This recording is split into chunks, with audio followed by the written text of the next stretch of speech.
You're all part of the family. You're part of a wrestling family. This year we lost 3 members of our family. Coach John Trudgeon from Dover, Coach Bob Ford from Randolph, and most recently, as was cited, Jared Platt. Jared passed away last month out of cancer at the age of 27. He was a former Arch County wrestler. He wrestled for Randolph High School. Jared was a world-class person, wrestler, with accomplishments that included him All-American, being a high school All-American, multiple-time national champion, gold medalist at the 2000 Pan American Junior Championship. Jared, many great accomplishments as a wrestler and coach. His greatest accomplishment, however, was being a loving husband to his wife Candace and a devoted father to his girls, Haley and Karen. Let us sit, bow our heads, and from our hearts, a moment of silence and reflection, these 3 members of our family. May they rest in peace. Promotional consideration paid for by the following. Wrestle Lean and Mean Optimal Health Program, comprehensive nutrition program for athletes with easy-to-follow meal plans. Burn fat and retain muscle. Medically sound and NJSA approved. What does your weight management program look like? Wrestle Mean and Lean. Pinnacle Athletic Training, located at 915 Edwards Road in Parsippany. Pinnacle focuses on producing Olympic-level athletes and champion wrestlers in scholastic and freestyle, just like finalists Dean and Luke Drugak and Pat Glory. In addition to wrestling, full-weight training is available. For complete wrestling and strength training with world-class coaches, you can contact at pinnacleathletic.com. Technique, strength, conditioning, all in one place. Pinnacle, now the only home in New Jersey for Zach Ray. DeZeo Law, conveniently located in Parsippany. The firm's mission is to provide clients with the highest level of professional assistance. Anyone who faces damages will find a legal representative who will ensure that their rights are protected. These are not just words, but the values that drive the attorneys, paralegals, and other professionals at the firm, including former Montville wrestler Anthony DeZeo. They believe in being prepared, working hard, staying focused, and maintaining close relationships with our clients. DeZeo Law. With us, it's personal.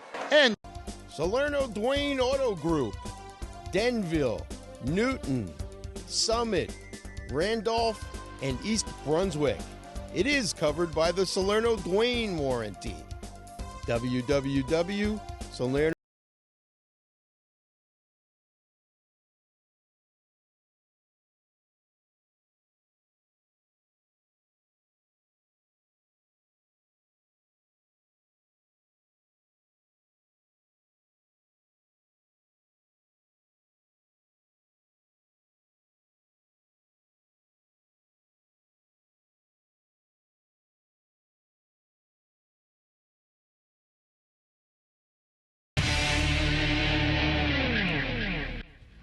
ladies and gentlemen, welcome to Mount Olive High School, the 31st annual Morris County Wrestling Championships, live here. Donald J. Brower, Stephen Baig bringing you the stream for the 4th straight year, and I'll tell you what, this is going to be a great tournament today. Del Barton's already clinched and broken the record, but they have some really, really quality wrestlers in the finals. And, you know, one of those guys is AJ. Did you talk a little bit about him making it? Lebonsky, a freshman, one of those guys who makes it here to the tournament. AJ Lonsky at 145? Yes. Yeah, he had a great tournament. He beat our kid, Chris Schlegel, who's a top quality wrestler, and then went on and beat Mike Rumes, Craig Rumes, his little brother, who's a solid wrestler, to go to the finals, and then hopefully you'll have a great final against Dominic Fano from Montville. And another team that showed up, obviously Del Barton took title. Roxbury well represented in the finals. Montville well represented in the finals. And I'll tell you what, this is going to be a great tournament. And you know what? Let's get right to it. Yep. And also, before we do get to it, I'd like to thank Mount Olive for the great job that they did today. I'd really like to thank the Mount Olive Booster Club because they put out a great spread for the coaches. They keep us well fed, and they run an awesome tournament here. I'd like to thank Dave Fellini and Linda Best as well, because they're an integral part of this tournament being run. Not only that, WrestleMania Lean. Salerno Dwayne Auto Group.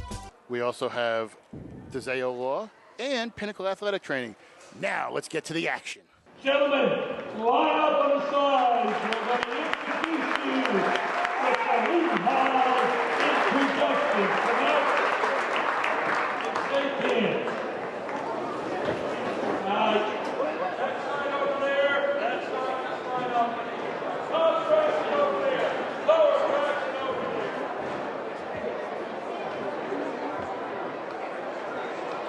And 138 from Del Barton. Now, Neely, come on, take it. Marshall, Jason Parisi. At 145, A.J. Lutsky from the Barton. From Montville, Dominic Gano.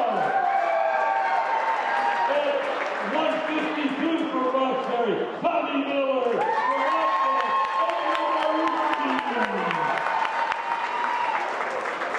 at 160 from Roxbury, Craig Brody, from the Barton, Luke Anthony. At 170 from Hanover Park, Anthony Oliveri. From the Barton, Paul Preston. At 182 from Barstow, Luke Drugan. From the Barton, L.J. Castellano. At 195 for Norristow, Dean Drugak. For Pequannock, Patrick Dowling. At 220 from Roxbury, Todd Eckert. From Miami, Jimmy Colabella. At 285 from Montville, Parker Fox. From Jefferson, Avery Cerula. And 106 from Montville, Ronald Rumsby. From Hanover Park, Dominic DiFrancisco. And 113 from Del Barton, Patrick Flory. From Booty, San Antonio. And 120 from West Mars, Shane Nutzer. From Parsippany, Kevin Jones. And 126 from Del Barton, Ty Anderson. From Roxbury, Troy Stanley. And 132 from Bonneville, Garrett O'Shea. From Del Barton, Dick Barrow. This time, would you please rise for our national anthem?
would like the 138 place winners, 3rd through 6th, to come down here and table the chairs are there on the side.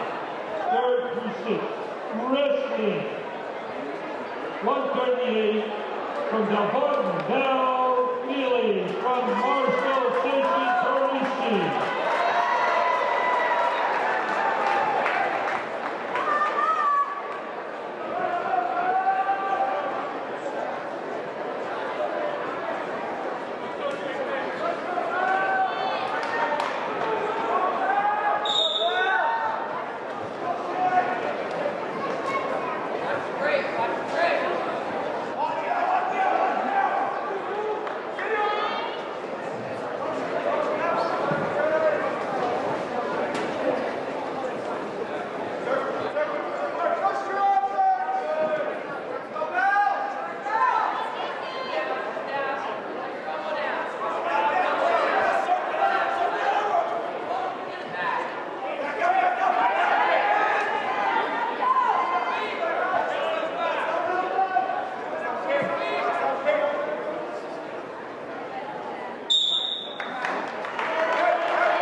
to work your way down.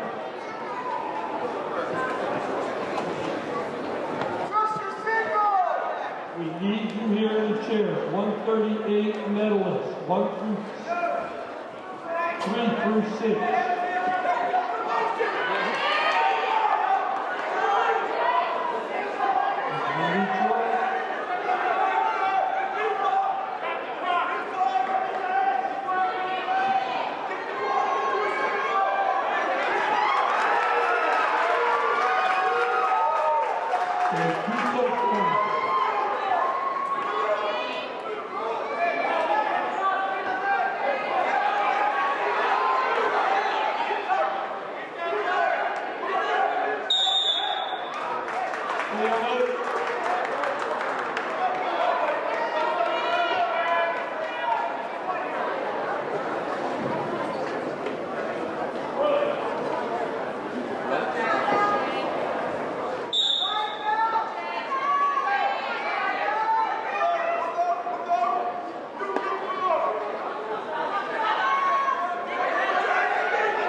Translated English.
We will present the medal for the 138.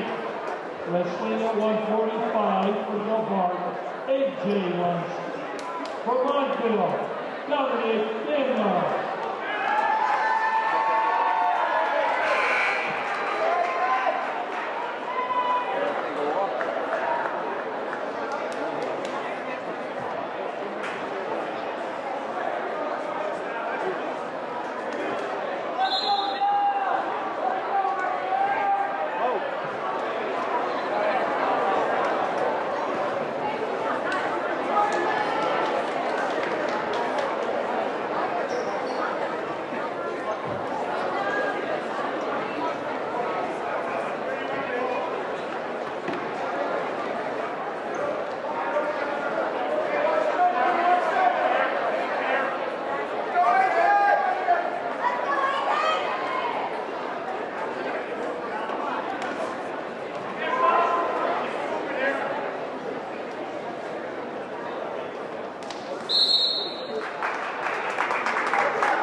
First period 0-0.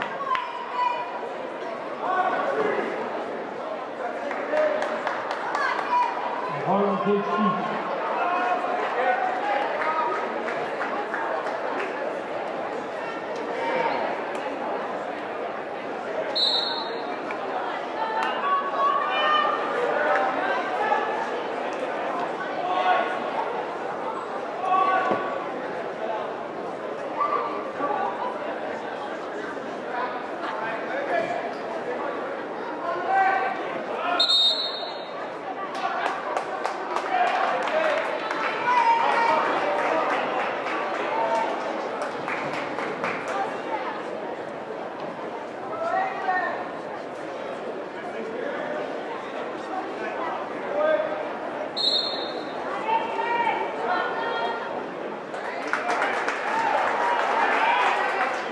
State.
Score at the end of 2 periods, 2-1.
Buntsville. We're going to take a pause here and give the medals out at 1:38. Sixth place, Joe D'Addario of Buntsville. Fifth place, Matthew Caravat of Victory Park. Fourth place, Dave Lockney of West Forest. Third place, Michael Despario of General. Second place, Jason Parisi of Morrisville. County champ, Cal Neely of Del Mar.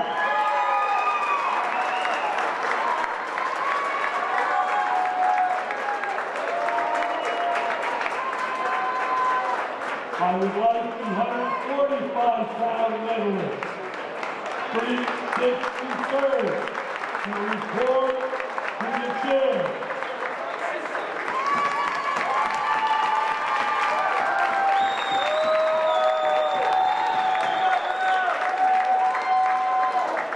Listing out 152, for Rockford, Tommy Miller, for Rockford,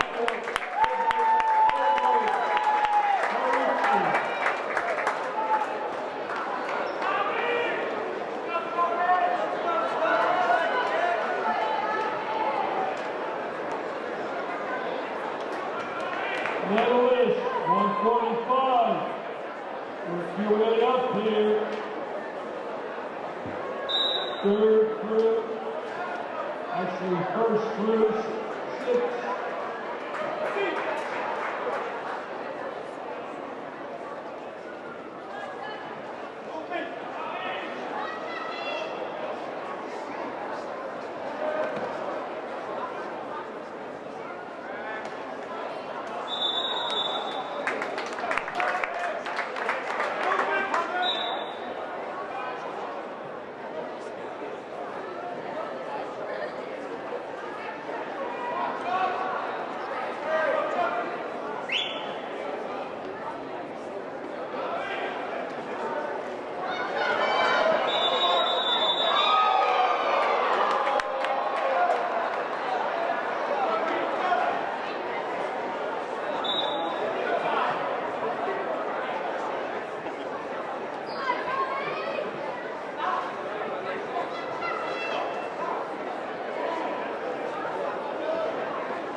in the first period, 0-0. Roxbury takes down.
1-4.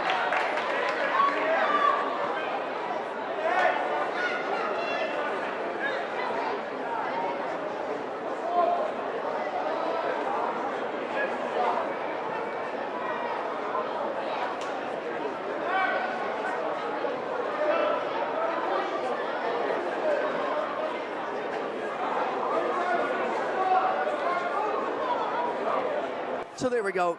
Marucci escaped there, in on a shot, tried to dump out. Not successful with it, but he leads in the third period 1-0 after riding out Tommy Miller for the entire second period. He did a really nice job with that, running that arm lever and tight waist. So now they're in a little bit of a tie-in. Honestly, Marucci can't afford to just hang on. He has to be offensive. If he gets hit with one more stall, it's going to tie the match. And here we go. We're going to end up in OT. So he's kind of stuck in there. He should probably try a little bit of a drag out. He's on the edge of the mat. And they go out of bounds. So now we got 57 seconds left on the clock. Here's the restart. And Miller in on 2 shots. Oof, almost came out with the dump on that second. Everything that's in there? Yes. Okay. It's better for me to... Here we go. They're in a little bit of a scramble position on the mat. Marucci's got the front head set. He's got to get a lot of pressure on that, and he's got to work for the takedown. And there's the go behind, and that's 2. That is solid. And he might pick up some backs here. We got a 1 count. We got no count. Miller saved what little hope he had left there by getting off his back, because if there were points there, especially with about 20 seconds left, there was no way he's recovered from that. No, he definitely saved himself from giving up 2 back points, but it's late in the period, and we're looking at short time with only 10 seconds left to go. And it looks like Marucci is going to gain his first Morris County title here, ladies and gentlemen. Congratulations, Chucky. You deserve it.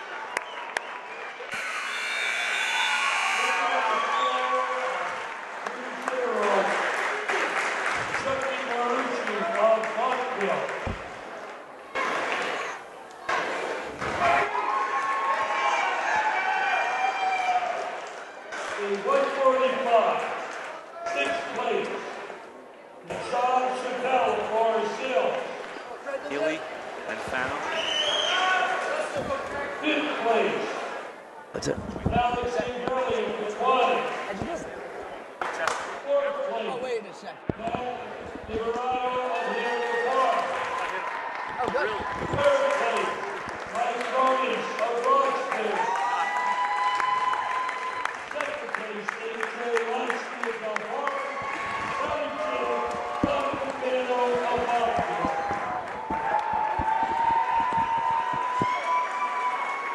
Got the 160 coming up next. He's going to have Craig Rooms from Roxbury wrestling Luke Anselmi from Del Barton.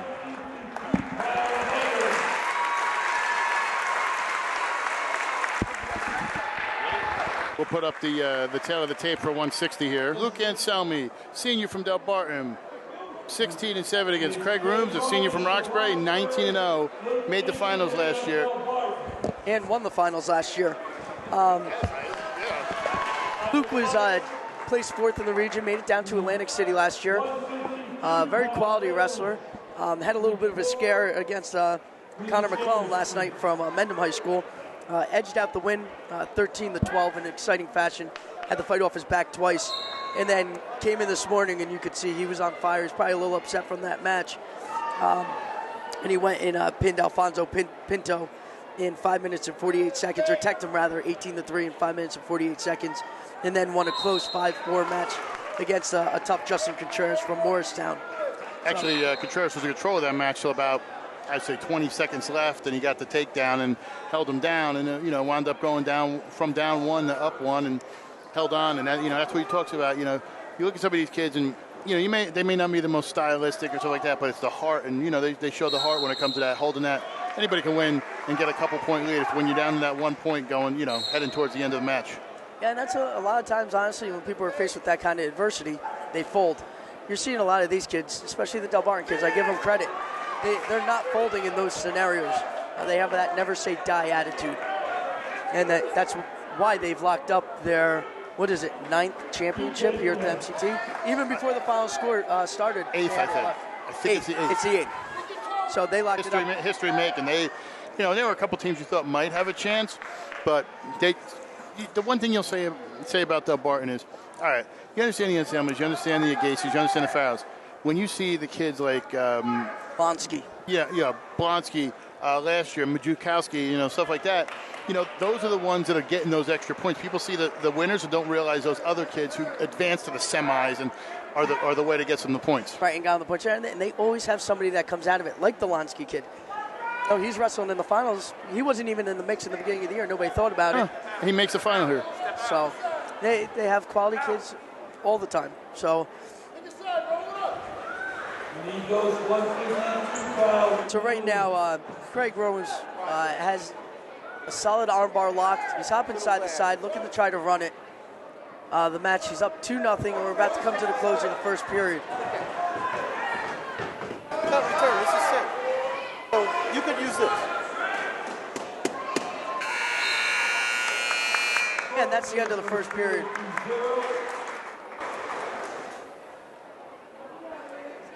And it's Craig Rowans' his choice. He defers to Luke Anselmi. Luke chooses down. Smart move. It's a 2-0 bout. First move. To the opening. I have the commercial, and then I also have 3 pictures. And nice arm chop. He's got Luke flat right now, and he's working out to the side. Reason being, if you're not working out to the side and you're just riding parallel, you're going to get hit with a stall. So he's able to slide the arm bar in there.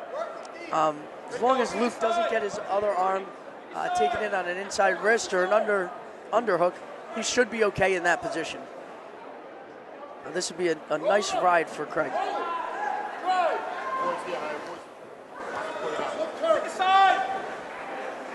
So there we go. He's riding it out to the side. A lot of people ride it out there and look to chin back in that position.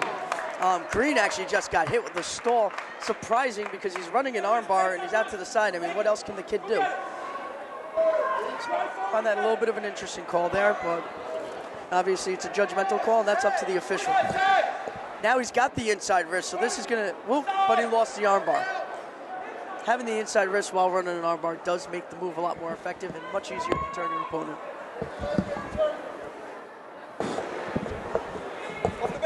Off the base, forward.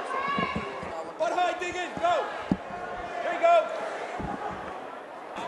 Keep going, one to the other. Keep going. I'll tell you what, you want to talk about a tough team too. Roxbury always seems to represent well here. Even when it's down years, they always seem to come together at the MCT, and they're never far out of the chase. No, we were talking about that earlier today, a bunch of us. Actually, I was telling you last night, I thought Roxbury might have been the one team, them or Montville, considering Montville just had a close match, 33-30. But I thought either team, if Del Barton was going to lose, it would be either of those two teams. So coming into the final, Del Barton's score was 226 points to Montville's 178. And in close third was Roxbury at 161.5. So you can see it's a tight tournament. Considering that Del Barton's already won the tournament, now it's just the battle of the public schools to see who comes out on top. And we don't want to get too much into everything. We'll get somebody in to discuss some of the off-season stuff regarding public, non-public, stuff like that. And we'll let them take the heat for it. We're not going to get involved in that. That's all you got to do. Keep working. But that's the one thing especially being so close to near Del Barton geographically. A lot of people aren't too happy that they won their 8th in a row. As Jefferson was the homegrown kids, a lot of people are like, it's a little different, but you still break a record. It doesn't matter. A lot of people might like the fact that Barry Bonds hit more home runs, but he did. He did, and records are meant to be broken. Exactly. And you don't know down the line. Well, there might be. Doesn't mean Del Barton's going to win it every year for the next 100 years. Exactly. I mean, you want to talk about some good teams coming up. Talk about a little bit about Mount Olive. They got some Hams coming up. You got a young little group coming up. You got, everybody's got some be able to pick, and that's the one thing. If somebody's looking at a team that they can say as a team can beat Del Barton, that might be the issue. you have to look at somebody where it's maybe you pick off somebody here and there, somebody else, and it helps another team get there. Right, and well, that's the whole thing, too. Every time, if people were knocking off the Del Barton kids earlier in the tournament, it wouldn't even be a conversation. But they're not. The Del Barton kids, they fight and they place. So, yeah, you got to give them credit on that front. There we go. Just another takedown, making the score 5-0. Roxbury over Del Barton in this matchup. But as we talk about years past, Del Barton just didn't clearly run away with the tournament for 8 straight years here. Yeah. Last year, Hanover Park challenged them. The year before, Hanover Park. And then the year before that, we had that Pequannock, Del Barton, Morris Knowles, everybody in the mix. And we didn't know who was going to win the entire tournament until the finals were complete. So it's another stall on the bottom, man, giving a point. So that it expands the lead to 6-0 in the third period with 40 seconds left to go. What we're going to do, too, is we're going to get some of the people who I'll let you tell me. You think we should go grab some of the winners, or should we just start with this? Should we go get some of the past winners, or should we just go with the one that comes off now? We should probably just start with the ones that are coming off now, and if we have time, we can catch up with the other ones. Definitely. I think that's what we should do. Wow. No backs on that. We had a 1 swipe, but nothing in a 1 swipe. So good movement on bottom from Luke. Yeah, he's got to elevate that bottom line. Yeah, he's not going to turn him if he doesn't elevate that. And Craig's, I think, ranked #1 in the state, so he's vying for a state championship this year. And winning his second MCT in a row makes a statement and shows that he's the kind of caliber wrestler that can do it. Congratulations.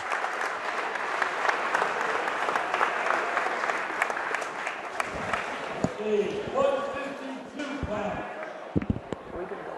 6th place, Shane Conley of Jefferson. 5th place, Marco Taylor of Montreal. 4th place, Corey Shane of Forest Hill. 3rd place, Troy Yamarino of Denver. Attaboy, Troy. 2nd place, Tommy Miller of Roxbury. So I gave a little attaboy Troy because he's one of our wrestlers. He did a great job today. Placed 3rd in the tournament, but wrestled a great tournament. His losses were close. They were tough losses, but Troy was coming down to 152 from 160. I give him a lot of credit to just go at it and lose that weight to try to make himself more competitive. We're going to try to get Chucky over here in a few minutes. Wrestling now, 170. The Hanover Park, Ethan Oliveri, Del Barton, Cole Christian. We're about to start the 170-pound final. It's Anthony Oliveri versus Cole Cashpan from Del Barton. Cole came into the tournament at 14-4, whereas Oliveri came in at 19-2. Oliveri is the 1 seed, and Cashpan fulfilling his seed as the 2 seed, making the finals. Tight by Oliveri, beating Illick in only a 2-1 battle, and Cashpan only beating Castiglia from Butler 2-1, getting into the finals. So you're looking at 2 wrestlers that are very, very similar in their style and caliber of wrestling. So I think we're going to have a very good final here. And we got Roy Dragons, the lead official in this match, being backed up by Mark Sherman, 2 longtime quality officials. Roy is our rules interpreter for the entire state of New Jersey, and Mark Sherman is a major assigner up here in North Jersey. So you can look, we have probably one of the best officiating crews that we could have at the county tournament. Some of the best officials in the state are sitting here today, or officiating here today.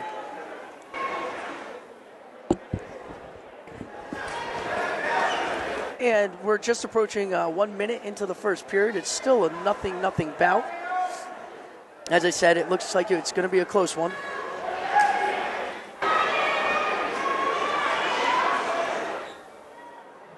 And they're getting a little physical in the hand fighting, pushing each other off, going from an open position, and now tying up again. And underhooked by Oliveri. There's a lot of hand fighting here, but nobody's really getting in deep as we only have 30 seconds left in the first period.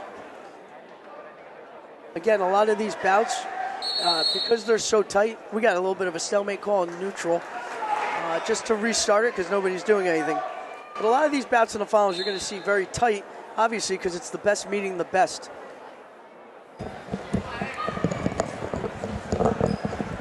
We're going to get joined by our first winner here, Chucky Marucci from Montville. Congratulations. Congratulations, Chuck. Is it working? You can hear it? All right, good. All right, I guess I'm interviewing you. Something else is going on. So I know you missed your entire sophomore season with shoulder injury. Junior season. Or junior season, I apologize. But you were 4th in the region as a sophomore. Yeah. How does it feel now, your senior year, after missing an entire year? How does it feel to be back out there? It feels great. I put in a lot of hard work for my junior season, and it didn't work out the way that we wanted it to. But it's in the past now. It's behind me, and I'm focused 100% on this season. I don't even think about it anymore. So being that you were out all of last season, you came into the tournament as the 2nd seed. What were your expectations prior to the MCTs? For the tournament? Yep. My expectations were to win it. I know where I stand as a wrestler, and I know that I have it in me to win. I know I can go out there and I have a chance to beat anybody in the entire state. So I came out here, I gave 100%, and I won the tournament. Yep. Now, talk a little bit about you guys we like to call you the silent assassins last year. You kind of snuck up, did something that's never been done. You guys win the district without an individual champion.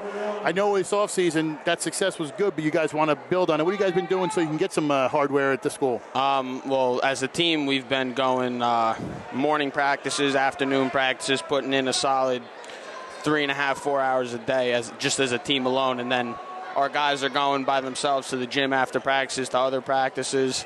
And we've been focused, laser vision, 100% on winning team titles, individual titles, and doing the best that we can. Congratulations. Enjoy this, and, like we said, we'll see you upcoming in districts and regions and hopefully down in Atlantic City. Thank you. Yeah, you did an excellent job today. Congratulations. Thank you. Congratulations. That was Chucky Marucci from Montville, your winner at 145. Fano? You want Fano?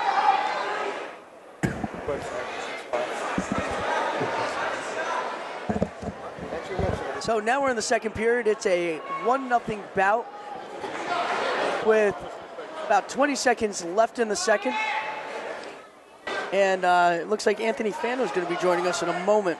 We'll get Anthony Fano. I think we're getting Val Mealy. We're pretty much getting everybody we've missed. Is there one we're missing? Nah, we're just playing a little bit of the catch-up game. So Val won the first one. And then we got Fano. Fano will need second. In second. And then and we just got Chucky. So. Okay, what we'll do? We got Craig Rooms. Let's get him. All right, and then we'll have Craig Rooms. We'll actually have Craig Rooms after this match, but we got Dominic Fano jumping in. And I apologize if I'm saying Greg's name wrong. No, hey, well, rooms are rumors. It's always a que sera, sera, Brower, Brower, however you want. But we got another champion here, Montville, Dominic Fano. And then you guys, I know we were just talking with Chucky about how you guys didn't win any championships at districts and you won the title. You guys trying to make up for that a little bit this year? Oh, yeah, definitely. Yeah, I think we have a really good shot of winning it again. We're really looking really good this season. Kids are stepping it up, the freshmen especially. Now, you guys are kind of, and we've talked about this, and, I've talked to other people about it. You guys snuck up on a lot of people last year, and your coach even told me at the beginning of this year there were a lot of kids he thought if you got healthy at the right weight, you'd make a run. You seem to be kind of peaking and doing that this year, and you've kind of, we want to talk about not only your representation here, you take the number 2 team in the state to 3 points, a couple days ago. Talk a little bit about that and matching up with them, just kind of what you guys are doing, getting ready for the upcoming sectionals. Yep, exactly. Staying healthy is the most important part of wrestling. If you don't stay healthy, obviously you can't wrestle. But I feel like this year kids are staying healthy, eating the right stuff. That's why we wrestled so well against Del Barton. I mean, one match away, and one of them was 1 point. So yeah, our team's really stepping up this year, and we're looking forward to things. Now, what do you do as one of the upperclassmen trying to get the team ready? Because I know obviously you guys are out there, you're hitting the mat. You got some young kids that you kind of want to get groomed, and then you have them in big spots because you guys are wrestling big matches. What do you do to kind of get them so they don't get freaked out under the lights when they're here, at a tournament like this? Well, in practice, we really push them hard. We always let them know that you're a freshman, you always got to push yourself, and yeah, like what you said about the lights, that we always tell them to how do I say it? To I can't figure out the word for it, but just kind of expect it, like yeah. Like I know, and Coach Big, and we've talked other stuff. A lot of kids when they get there, they're not used to it, and the coaches. I know when I was wrestling, they told me, just imagine you're at your home gym, like you don't notice anything else. You're just practicing yourself. Don't worry about the people watching you. Yeah, exactly. Some of the freshmen, when they're wrestling out there, they get a little nervous, but we always tell them, they always watch us and see how we do. We always get them warmed up, not worrying about the match, just focus on your match, because a lot of the times we see kids just watching the match, not even warming up, and that really has an effect on how they wrestle out there.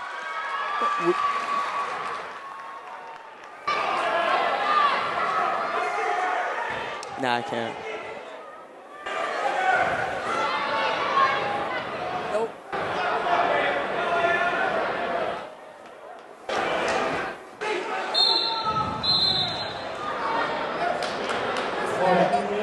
Anything? Yeah, my question for you is, your brother was an excellent wrestler. Yeah, he was my cousin, actually. Is it your cousin? Yeah, he's my cousin. I thought it was your brother. All right, well, I was going to ask, what kind of influence did that have on you? Yeah, so my freshman year I went to Bergen Catholic, so we didn't get to wrestle on the same team. But then when I transferred, he introduced me to the whole team, the coaches, and he really helped me out. And I knew Aaron was a phenomenal wrestler. I've been wrestling him through Tri-County, too. Yeah, he's awesome. Made it to AC. Doesn't work. I know. No, I think you're okay. Oh, okay. All right, so I guess we're still on. You can hear us both. But, yeah. So why did you go to Bergen Catholic your freshman year, and what made you come back to Montville? So, yeah, my freshman year I was looked at the private schools because I wanted to go private school, and Bergen Catholic said to me because they need a 106. And I didn't know if I wanted to be 106 because I didn't want to cut the weight, but they were the #1 team in the state, so I wanted to try my best to get down. But then when I ended up going, I wasn't able to get down to the weight. Then, I wasn't able to wrestle, felt miserable there, so I decided to come back to Montville. And my sophomore year was just an adjustment season. I didn't wrestle well. I cut too much weight to that season, didn't even make out of districts. But this year I feel like I'm into the system and ready to go. Yeah, because that's one noticeable thing is you definitely put on size from last year to this year. So, and it paid off for you. Yeah.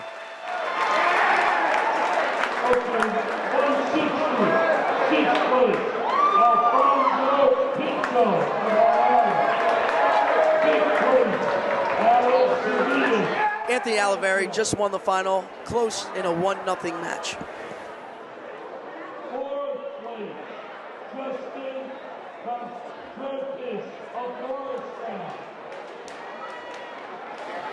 No.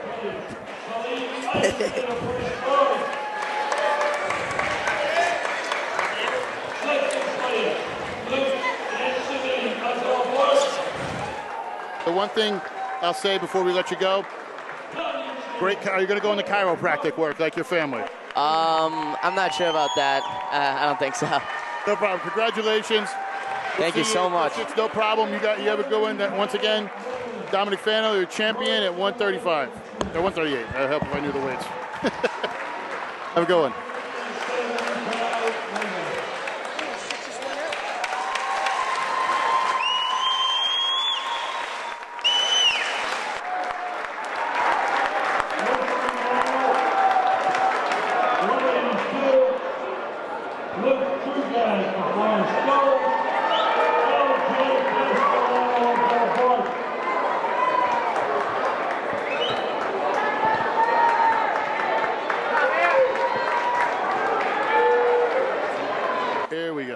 Craig Rumez in here.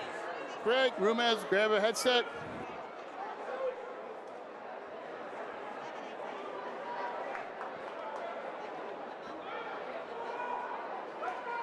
welcome, Craig. Congratulations on the win. Thank you. Thanks a lot. Let's talk a little bit about that match. I mean, top seed, you kind of had the bullseye on you. You go out there, and perform what you need to do. Just talk a little bit about what's going through your head for this tournament. A lot of nerves coming back here. It's a great tournament every year, and it's hard to fight the nerves wrestling all these great wrestlers here. And I really just went out on the mat tonight and worked my hardest, worked to be aggressive, get the first takedown, get the first point, and just work from there. And talk a little bit about, what you guys have been doing this year, getting everything ready to go, for the year, because you guys have been a quality Roxbury team, beating a quality Hanover Park team, just what you guys have been doing in the room. Yeah, every day is a competition in that room. I got great partners to work with me. They can help me learn, and I can help them learn, and it's great. It's a great atmosphere with the coaches. Coaches work not only with me, but all my teammates, and it's a great feeling to know that coaches are there for us and work well with us. Now, finally, what do you guys do? You guys have won 2 sectional titles. What do you guys do to get ready for it? How long do you celebrate this before you get out there getting ready for that 3rd one? Right up until the first practice. Then it's over. Then we start worrying about our new team, what it pans out to be, and work from there. Every day in the room continues to be a competition. Perfect. Thank you so much. Congratulations, the champion, Craig Rumes. How do you probably pronounce your last name? We were right. Rumes? Rumes. Okay, Rumes. Okay, perfect. Question. Next year, any plans to wrestle in college, and where would you like to go? I'm not sure if I'm going to wrestle in college, but I'm looking to play football or baseball. And, so yeah. It's just, I don't know. I'm not really sure yet, and I'm continue searching. If wrestling thing pops up, that'd be great. The more options, the better. So. You're definitely a quality wrestler. You placed in the state last year. You ranked very high in the state this year. So good luck and maybe a state championship. Thank you. Thanks a lot. Congratulations. Thank you. I'm sure we'll be seeing you again in district regions and possibly Atlantic City. I hope so. Have a good one. You too. Oh, you put in here with the mic. It's a lot easier for me. You can bring it to that end. Blue.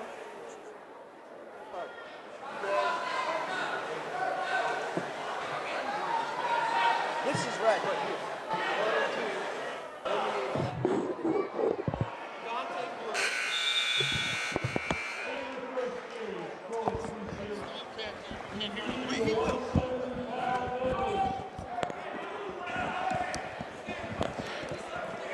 No. Don, you should hear yourself. I hear myself. I don't hear Big. If you're red? Yeah, I'm ready. Go ahead, talk. Talking. Talk again. Good. Talking. I still don't hear him in mine.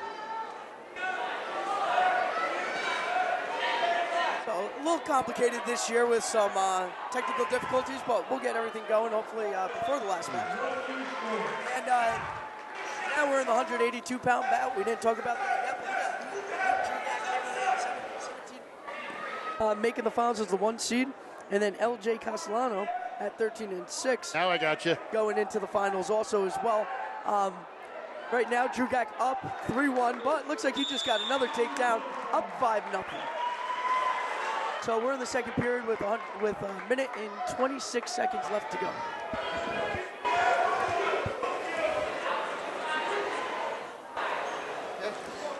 As you see, we have a wonderful head-to-head placards. This 182 final. Luke Drugak versus LJ Castellano, as we said. And both Drugak brothers, the twins, excellent wrestlers. Their brother Wade had a great tournament actually here too. Had a nice upset earlier on. And they do a lot for the Morris Knowles team. They're both seniors. I wonder where they're going to be going. I'll tell you what. I'm glad you mentioned their younger brother. The tournament he had, he may not have won, but he opened up some eyes. And he's only 15 years old. He's already bigger than his 2 twin brothers. And he's solid, and you just kind of see he's growing into being a better wrestler. Yeah, it's going to be pretty cool to watch Wade grow up. I remember last year he was wrestling at a JV tournament, and both brothers were there poking a little bit of fun at him. You know, he wasn't as good as they were yet, and I use the word yet because he works hard. He has a great coach and great head coach in Joe Barchetto, who also, give him a little bit of a plug, runs a club called Invictus out of Flanders. We send a lot of our guys there, and our kids love him, and so I'm sure coaching at Knowles, those kids got to love him as well. And you know, talking about him coming back to his alma mater, taking over this year, somebody, you know, kind of help with those guys getting to that next level and doing a great job this year. Yeah, I mean, Joe was a long-time assistant coach over at Morris Knowles with Larry Rizzo. Larry really mentored him. And then when the Morris Hills job opened up, Joe went over there. And then now that the job opened at Knowles, he went back to his alma mater. It created I don't know if you noticed a couple of the retirements and such created a nice little domino effect. I think we figured it out. It was 11 new head coaches in the county this year. Yeah, this was probably the biggest change in head coaches that I can remember for as long as I've been doing it. And you want to talk about? I don't want to say how long because then it's old. So. And we also have to mention, you want to talk about head coaching changes. It just came out in the last week that Coach Smith's going to be stepping down in Pequannock. As you'll see next match, I think he has a little surprise coming up for us. Okay, perfect. We'll wait till that happens. But yeah, Coach Smith, he's been a long-time friend of mine. Sad to see him. You know, people hate when I bring it up, but we have Pompton Lakes representing in Morris County, even though we're a Passaic County town. There's 5 Pompton Lakes coaches actually in the building today. Now, when you said you hate to see him, that's what you meant, right? You didn't mean to hate to see him go. I hate to see him go. I'm sorry. Might have said hate to see it. At times that does happen. Certain people, I'm sure, would be like, wait a minute. But yeah, I mean, we're gonna miss him. Him and I, we do fishing trips together in the summertime and stuff like that, and we'll continue it even though he's retired. But and funny thing about Coach Smith, a funny story. For those of you who don't know, I professionally wrestle on the side, and any time I talk to Coach Smith from my early season previews, he always tells me, like I've never heard it before, the story of when he wrestled at the high school. And every year he tells me, and he's like, what he did to get the kids to sell tickets and such, and it's just so fun to like have him listen to that. And the executioner came in. Yes. That one. He's one of the best storytellers out of any of the coaches. So if you ever want to hear a good story or a great joke, ask Coach Smith. And he's one of those guys. If you don't know, like he can kind of, I guess when you first meet him, you kind of have to like understand him. But you've been doing this so long, you kind of know him, and you realize who he is. Like, you know. Yeah, I think there's no gray area. If you really don't know him, I think some people kind of think he comes off as, I don't know, arrogant, maybe a little nasty stuff like that. He's really not like that.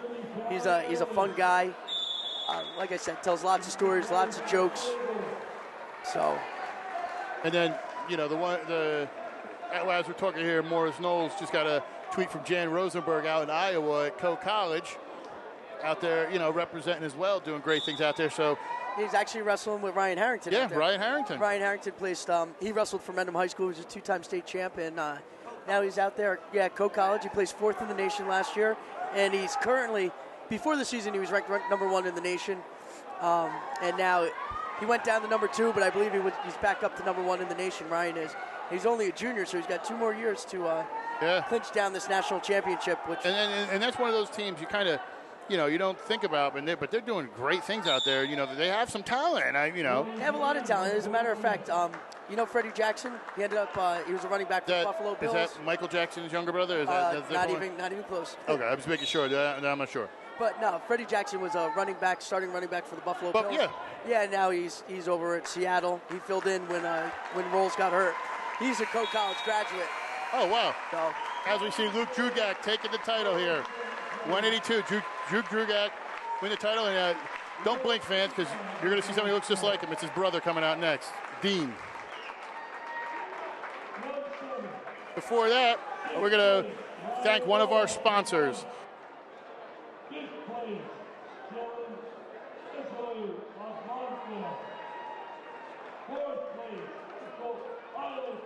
I know what Don's going to say. We're going to thank one of our sponsors, and that's Mike Salerno.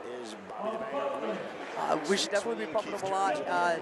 Here, he did a great job. He really helped out with Doug Black and Mendham TV. Before we do Salerno, we want to do Wrestle Mean and Lean. Wrestle Mean and Lean Optimum Health Program. Comprehensive nutrition for athletes with easy-to-follow meal plans. Burn fat, retain muscle. Medically sound. NGSA approved.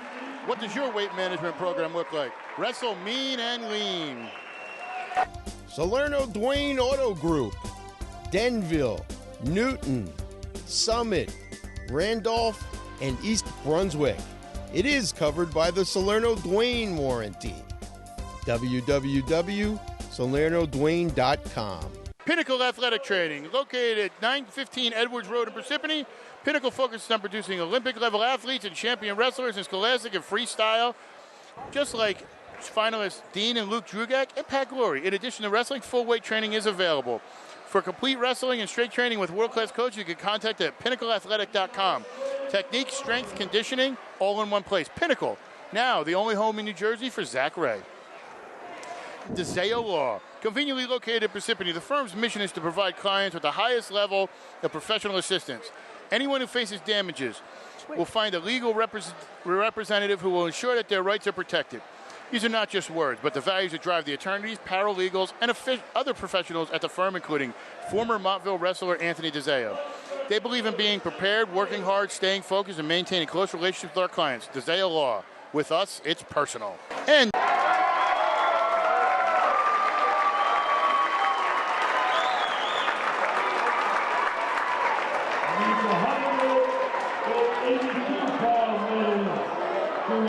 to the front.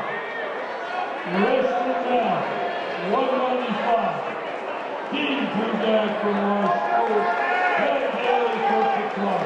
Here we go into the next final at 195 pounds. Like Don said, you don't need to blink your eyes. It's the twin Drugak. He's out here. He went to the finals. He's 17-0. Placed in Atlantic City last year, as well as his brother, wrestling Pat Daly of Pequannock, who was a region champ last year. We're going to have and was top 12 in the States. We want to talk about winners. We're going to have a winner joining us. We're going to have Anthony Oliveri from Hanover Park, a winner. Congratulations, Anthony.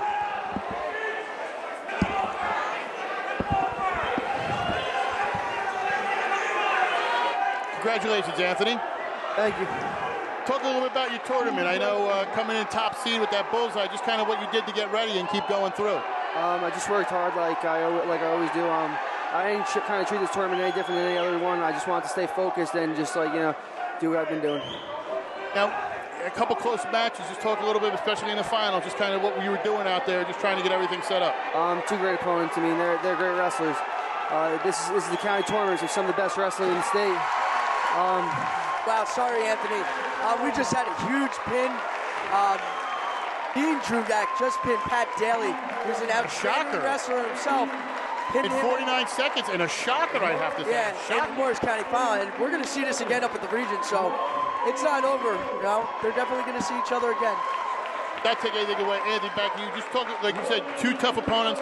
Somebody you actually, in the semis, wrestled recently, a couple days ago, if I remember correctly, at home. Mike Gill, just talk about them, what kind of was going through your head. I just knew I had to wrestle. I was going to come into a tough match. I wasn't taking anyone lightly. Any opponent can beat anyone on any given day, so I just wanted to wrestle him tough like I did last time. I knew he was going to give me a good match. He was going to give me his all, and I knew I had to do the exact same thing if I wanted to come out with a victory again.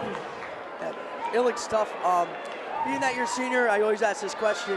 What's your plans for next year going to college? I'm going to Hofstra University, actually, to wrestle, and I'm very excited about that. It should be a great opportunity. So that's awesome. You're going to wrestle for Danny Valamon, huh? Yeah, Danny Valamon, another great Morris County wrestler. Like I said, some of the best ever. Yeah, inducted into the Hall of Fame tonight. Yeah, he's awesome. Yeah, he's a great guy. I remember watching him, obviously, through his career and beyond, so... Yeah, you have a great coach that you're going to be wrestling for. Yeah, I can't wait to go wrestle there. I can't wait to go work out with the guys. They have a solid team, great workout partners. Dan Valmont, great coach, great wrestler. Like Dennis Papadopoulos, great guy, great coach. I mean, they're doing good things over there, so I can't wait to get over there and work hard and work out with them. That's going to be awesome. We'll definitely be following you through your college career as well. Congratulations. Good luck in the upcoming groups, sections, and districts, and I'm sure we'll be seeing you again. Yep, hopefully. Thank you. Thanks, Anthony. Congratulations. Thank you. So as they're putting the... We're gonna do one more sponsor. We want to talk about Salerno. Let's do Salerno. Yeah, definitely got to plug that.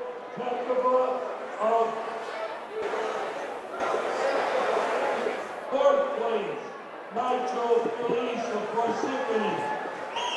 The Coalition Championship. Third place, Also, just as a point of interest, that Pat Daly match went by pretty quick. Coach Smith, that was his last final that he's going to coach as he's retiring this year. Coach Smith has 440 wins. He's the most winningest coach in Morris County history. He's the only coach in Pequannock to ever coach somebody to win a match at the state tournament, and he has coached 12. That's right, 12 state place winners. Wow. So let's put it this way. We got a final here that's anybody's ball game. Todd Eckert, the senior from Roxbury, 19-0, but kind of unheralded. Nah, he was the fourth seed in the tournament. But you expect, you know what I mean? Like, I didn't expect him. He wasn't somebody I was talking about. Even his win over Lecca was pretty impressive. He beat him 5-1. Lecca's a tough wrestler. He's a sophomore from Montville. He's part of that Montville crew. And then I think the real surprise was Pin and Focus. Yes. Focus goes, beats the 1 seed. You think he's going to go to the final. Jake's a very good wrestler. And then Eckert comes in and just pins him. And let's not talk. You're going to hear a lot of cheering because the home school guy, Danny Colabella from Mount Olive, 3rd seed, makes it in. But we are joined by one of the champion in the Jugak family. We're joined by one of the champions. And the second one, but... Well, I'm trying to figure it out because you may know. I don't know. They tell me there's a scar. I don't know the difference. I see them all. That's why I have to say D. Congratulations. Talk a little bit about your win coming out here. Quality, match out. Just kind of what you were doing out there. Yeah, I just went into it like every other match. I gotta stay focused. I gotta stay calm, and I gotta capitalize on all the moves I make. And what I've been really stressing in practice is working on the technique and setting up shot to shot to shot. Because against the good guys, you're never going to get it on the first shot. So it's usually the second, third, fourth shot they got to take.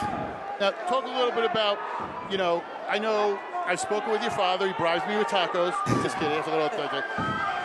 You guys have kind of come on and takedown. That's unexpected. Not unexpected, but you guys, 2 champion brothers. Talk a little bit about your younger brother. Who kind of did, and I saw you guys cheering for him the whole time and how he's kind of come along. Just what he's done and just him growing and just you guys as a unit here. Yeah, I'm very proud of him, where he's been coming from. And, we need him to work a little harder in the room and a little harder in the weight room. But other than that, he's really coming along. Like this weekend, I was very proud of him. He was down 3-0 and he came back and got the nice pin, and which was big, and the whole family was all excited about it. And he's just been... he's trying to follow in our footsteps, which I'm really proud of. And, sometimes he doesn't have the best days, and we just got to get on, like, come on, it's all right. You're going to have those days. You just got to keep going. Yeah, so question for you. Last year, we were up at the Roxbury JV tournament, and Wade was up there. You guys were kind of messing with him a little bit. Yep. Your younger brother. So I was going to ask, what's the difference from him being a JV wrestler last year to now getting into the varsity lineup and being successful? I mean, that pin, I thought, was huge, and coming back. 2-0 here. Not to interrupt, 2-0 end to 1 here. But go ahead, I didn't mean to interrupt. Yeah, it's all about his attitude. His attitude's definitely changing, and which, he's not where he needs to be, but he's working on it, and that's the most important thing. Like I said, he needs to work a little harder in the wrestling room and in the weight room. But other than that, I'm very proud of him, and he's working hard. Yeah, and I think you hit on a good point with wrestling, is your mindset. The sport's about 80% mental, and if you don't have the right mindset, you're never going to accomplish what you need to accomplish on Yeah, exactly. That's a great point that you brought up. And finally, you talk about hard work. I know you guys, use Pinnacle. Yes. Talk a little bit about Mike Kennedy. I know your father was telling me how he'll open the gym for you early at 6, late, that hard work. Just talk about what Mike Kennedy's done for you, in training. Yeah, he has a great program. He has a bunch of great wrestlers out here wrestling, 5, I think, if I remember correctly, in the finals? I think more than that. Well, more. He sent me a picture. I didn't get a chance to look at it. Yeah. Well, the boys from Montville, they work out with us, and we have these late practices after a match, and we work hard, and then we get a little bite to eat afterwards, which is nice. We bond and everything, and it's just, the facility's beautiful down there, and you never leave without a hard workout. They have theme workouts, so Mike or their father will call me and say, hey, it's White Castle night, and they'll get some crave queso, or they'll get taco. I only live right away. Yeah. But the problem is I can't sneak away when they go there because then my wife's going to think I'm out somewhere else if I'm leaving the house at 10:30 at night. I can't be doing that. But once again, it's been an absolute pleasure to watch you guys because, you know, especially, and I'm sure Coach Baker talked about it, there's certain kids who, when they have success, they let it go to their heads. And you guys are the most humble brothers we've seen. You know, it's what you do. You don't let your success get to your head. And it's just been a pleasure watching you, you know, wrestle. And, you know, good luck in districts, regions, and hopefully see you down in states. Thank you. And it's awesome. One thing I want to make, I don't remember, was it you or your brother who wrestled shoot 'em up? I did. That was that? All right, I wasn't sure. That was one of the best matches at the regions I've seen in years. Thank you. Last year. So congratulations. Thank you. Keep it exciting for us, all right? Yep, I will. That was Luke Drugak. Yeah, we had it right, didn't we? Yeah, we had Luke. Yeah, we had Luke. I was thinking Dean, so I said by I got confused. You get me confused too. no. Well, because Dean was just on there, so. Yeah, it's always the way when they're back-to-back. Dean's going to be coming in next. So this was an exciting period. Eckert up 6-2. He's up 6-2. We got reversed by Colabella, then reversed back, expanding the lead. Colabella got here in fine fashion, making some upsets himself. Danny's a tough wrestler. As long as his head's in the game, he can beat anybody at any time, and I think that's why we see him in the finals today. So Danny's starting on bottom. Again, 6-2 at the start of the third period. He's got a lot of work to do, but if he gets a reversal, it really only puts him down by 2 points, and if you get a set of backs, he's going to be okay. In his semifinal match coming in overtime, he actually locked up a Merkel and put Hamzi to his back, which got him the win in that match. Pretty exciting and pretty awesome. So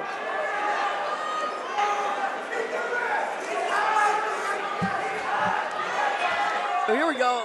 You see Eckert trying to lock up a cradle, and the stalemate call by Gary Kessel's made. Head official in this match is Gary Kessel, backed up by Joe Ben.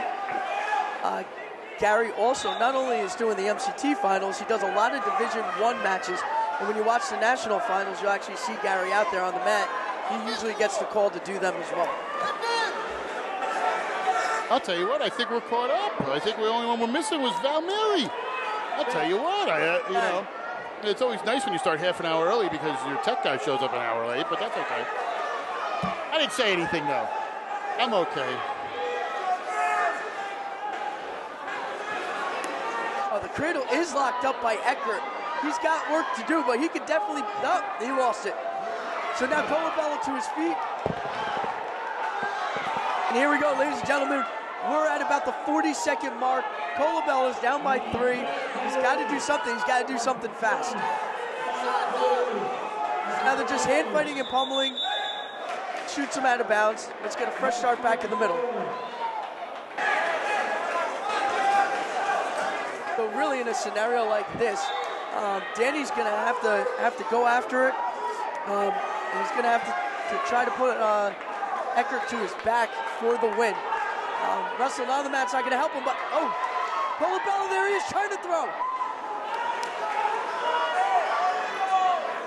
Got to do something here, but it just might be too much time left. But not enough time. Exactly. Yeah, you got about 10 seconds left in the match. They're locked up in a front head position, which is smart by Eckert. And he's going to walk away with the win here. I'll tell you what, big win by Eckert. It's a really nice win. And that's the kind of win that gives a kid confidence. You're looking at a 4th seed winning this entire tournament, senior, kind of a leader in that sense of his team. And I think that gives somebody gives an upperweight a lot of confidence, especially when we're going into the state sections after this week. And we want to talk a little bit real quick. We were talking about the Drugaks. Pinnacle Athletic Training, located at 911 Edwards Road in Parsippany. Pinnacle focuses on producing Olympic-level athletes and championship wrestlers in scholastics, freestyle, and Greco, including a few finalists today, like Dean and Luke Drugak. In addition to wrestling, full-weight training is available. For complete wrestling and strength training with world-class coaches, you contact them at pinnacleathletic.com.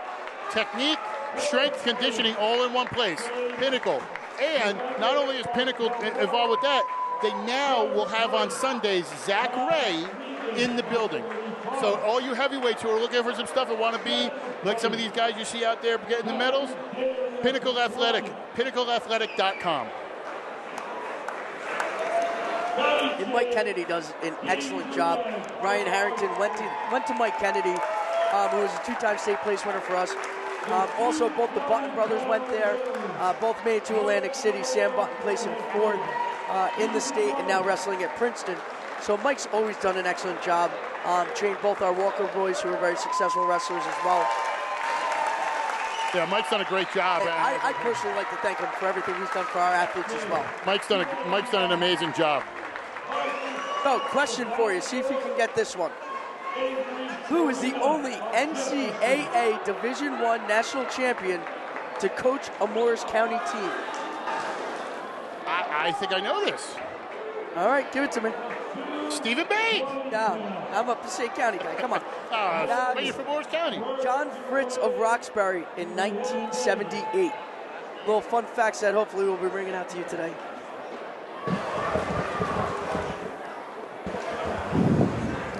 We're going to get started with the big boys here real quick. Parker Fox, Jr. from Montfield, 21-1, versus a surprise, Avery Sharuda, a senior from Jefferson.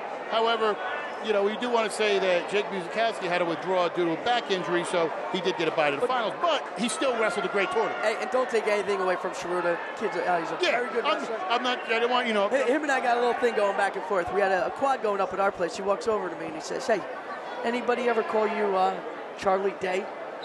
I'm looking at him going, I don't even know who Charlie Day is. I guess he's always sunny in Philadelphia. Some of these young kids, But him, so we got a running thing because he looks like Jack Black. So it's going back and forth. But ironically, today, he came up, said the same thing. And the Whippany Park coach, Devin Engelberger, came up to me and goes, "I thought the same thing. You didn't know I took a picture of you this morning and then got a picture of Charlie Day and was texting it to my friends." So well, now, a little funny thing going here. But anyway, back to Dean. More important. Congratulations. Thank you.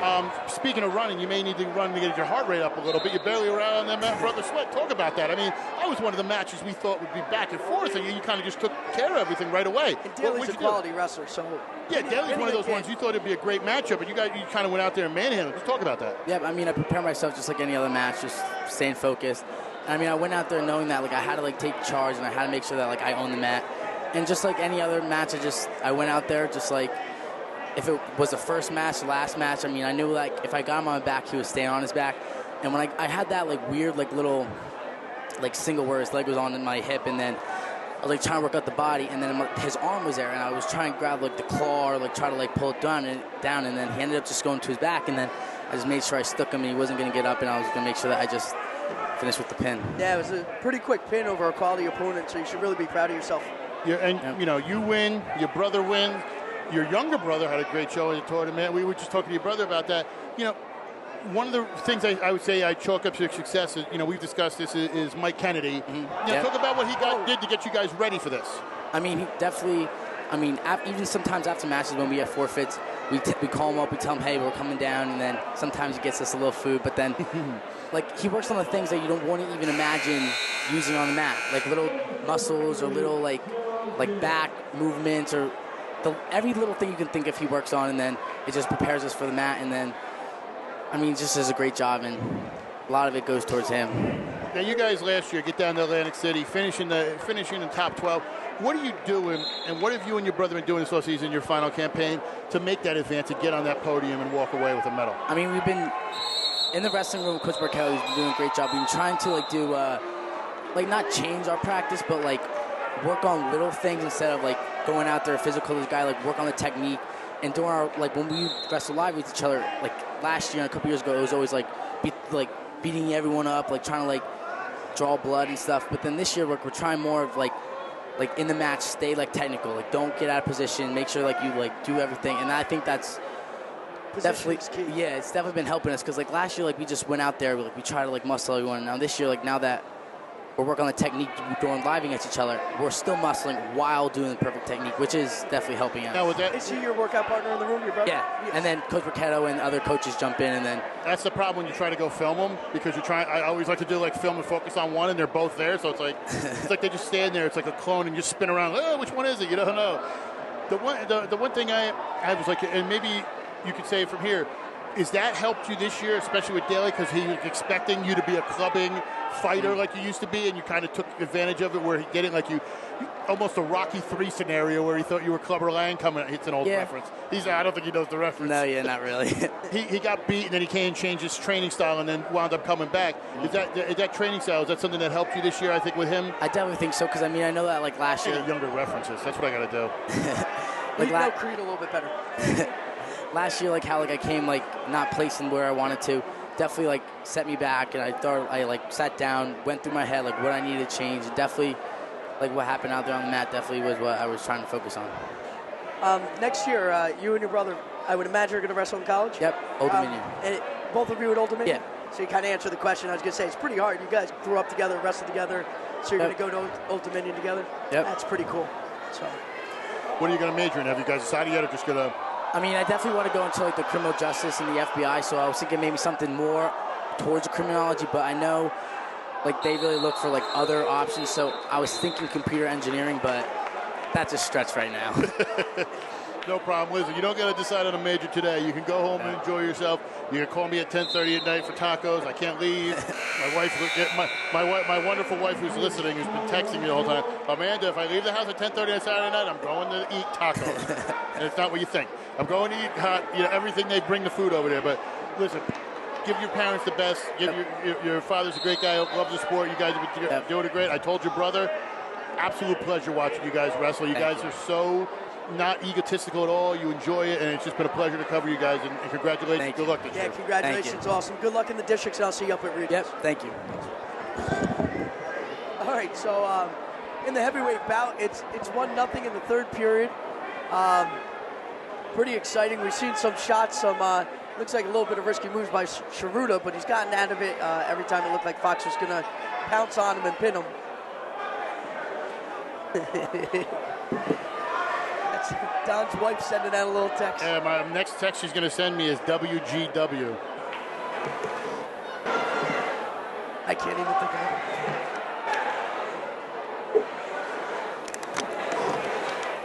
So at least that's confirmation that we're definitely live. Yes. But so I believe, and I could be wrong because we were interviewing at that point, but I believe Parker Fox took bottom in the second, escaped for 1-0, and then it seems that Sharuda ended up taking neutral in the third. So she said that. Oh, got it. Sorry. Jeez. That's for later. Come on now. So anyway, something's got to give now.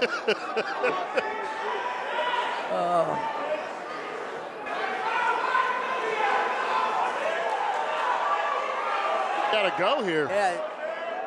Sharuda's giving it everything he's got. I give him a lot of credit. He's trying to come in there with a bear hug, but Parker Fox is a pretty big boy, and I think he's getting his arms around him is going to be. He's one of those. He's kind of one of those little. But he had to go for it. He had no choice. So you give him a lot of credit. He's giving up backs there. He gave up. Once he went down, he realized it was over. He said, "The hell with it." Went to a 5:59. But you got to give credit. You got to give credit to that. I mean, at least he went after it. You leave it out on the mat, and you don't sit there and say, woulda, shoulda, coulda. So Parker Fox winning his first MCT, following in the footsteps of his brother. So yeah, a little bit of a gap. You might have looked at it and said, it's Fox in the heavyweight. Well, it's not his brother. It's Parker, and a new Fox, but. And his brother was no slouch either, and. No, he won an MCT. Yeah, and his brother was solid. As a matter of fact, both Fox brothers, and for fans who follow the site, my all-star match I do, every year, the brothers have been, been a part of it and well deserved as well.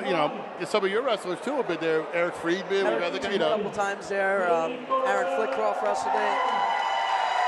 As you can see, the crowd's cheering for Danny Colabello. Hometown advantage. So going back to, got a couple questions here. We'll fill her in time. Who is the only wrestler to win the MCWT OW 3 times? Somebody was the most outstanding wrestler 3 times at this point. Was it Mark Gray. Mark Gray answered James Laval of Hanover Park. Oh, wow. That's from another good choice. 96 to 98. That's another good choice. I mean, it was honestly down to somebody who did something like that, and Laval winning 3 and, medal in the 4th. That's not a shocker. Yep, and obviously James Laval, coach of Hanover Park, and we've got, and I'm going to butcher this name, but it's Dom DiFrancesco Antonio. So no irony there, but just a nice segue into this match. Dom was the 3rd seed. He's a freshman from Hanover Park. He's 16-4. Won 54 seconds, pinned his opponent. In the next match, he pinned Godfrey, a tough wrestler who placed 3rd in this county, from Jefferson in 1 minute and 2 seconds. And then Mauricio from Butler in 1 minute and 2 seconds. And then a tough wrestler in Godfrey got to the finals 5-2. Quick takedown here, too. 2-0, he's up. And before the tournament, when I looked at this bracket, Rumsby's extremely tough. He's our 1 seed here today. Wrestling the tournament down at 6, but wrestling a lot of the duels at 13. So he made the cut down. He's tough, but when I looked at it, I felt that that Dom had a really good shot at myself too. He's one of those guys, anchoring 106 for Hanover Park, had a great showing at the Beast, done a great job. I think, and obviously we've seen that with other brackets, the way past performances is done, it hurts some of the super freshmen, but they wind up succeeding in the long run, and they get that criteria for sophomore and on. And I think we might see that here with Dom. Dom's, done a great job. Yeah, absolutely. He's young again. It's exciting to have somebody who's a freshman here in the finals. Rumsby is a junior, making it to, I believe, his first MCT finals. Yes, 16-5 this year. Yeah, he's 16. You may have said that already. But, no, he's tough. And our wrestler, we have a nice wrestler in Dom DeGena. He plays 4th here in the county. He lost to Rumsby 5-0. So, he got decision by him. And then had a tough match against Mason Godfrey from Jefferson. But he's a junior. He's a quality opponent. And hard work in the offseason will hopefully allow our wrestler to be here in the finals. And that's the one thing, especially like a lot of these young guys, the experience, it's, and maybe Cliff could tell us, it's rare to have a 4-time champion. You get the guys sometimes, very rare. So, I mean, some of these young guys, they get the experience. And how often is it, except when you get to these younger weights, where you see? We're going to get Todd Eckert in here. The champ at 220. Hey, that's awesome, Todd. Congratulations. Thank you so much. We get Todd's headset on. Hey, congratulations, Todd. Talk a little bit about your performance out there, and just kind of what you did to get the win. It was a hard-fought match. It's 2-1 here. Dom Francesco Antonio. It's going to take me 2 periods to say that name at end of 1.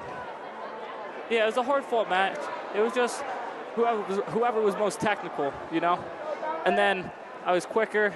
I thought I was more endured. And then, it was just a good match. Now, he had you want to say the home gym advantage a little bit. Talk about kind of, putting that aside and getting out there. I saw you back and forth, tough matches. Kind of what you saw in him and kind of what he gave you as a style that you could take advantage of. Danny was a good wrestler. It was just the one thing, I was quicker than him. And then I thought I was more conditioned as well. So, coming in as the 4th seed into obviously one of the toughest tournaments you're going to be in this year. I think the Morris County tournament is equivalent to a region and probably a little bit better than a region. Definitely. What were your expectations coming in on Friday night? My expectations was get to the finals and then take first place. All right, good, and you fulfilled your goal. So congratulations. Yeah, thank you so much. Good guys. luck. Good luck in the upcoming sectionals. Good luck on going for a 3rd straight, and good luck in the finals. All right, thanks a lot, guys. Congratulations. Todd Eckert from Roxbury, your 220 champion. And now as we rip through it back, so we kind of went through the heavier weights to start this show, went middle to heavier weights, and now we're ripping back around, so you kind of see a little bit, I don't want to say the slowness of a heavyweight match, because those two actually did go at it pretty good. They did, they battled. But now we're looking at the 106s, and you're going to see a lot more scrambling, a lot more high-action matches. So we got about about 1 minute left in the second period. It's a 2-1 bout. Dom, and I'm just going to leave it at Dom, is up 2-1.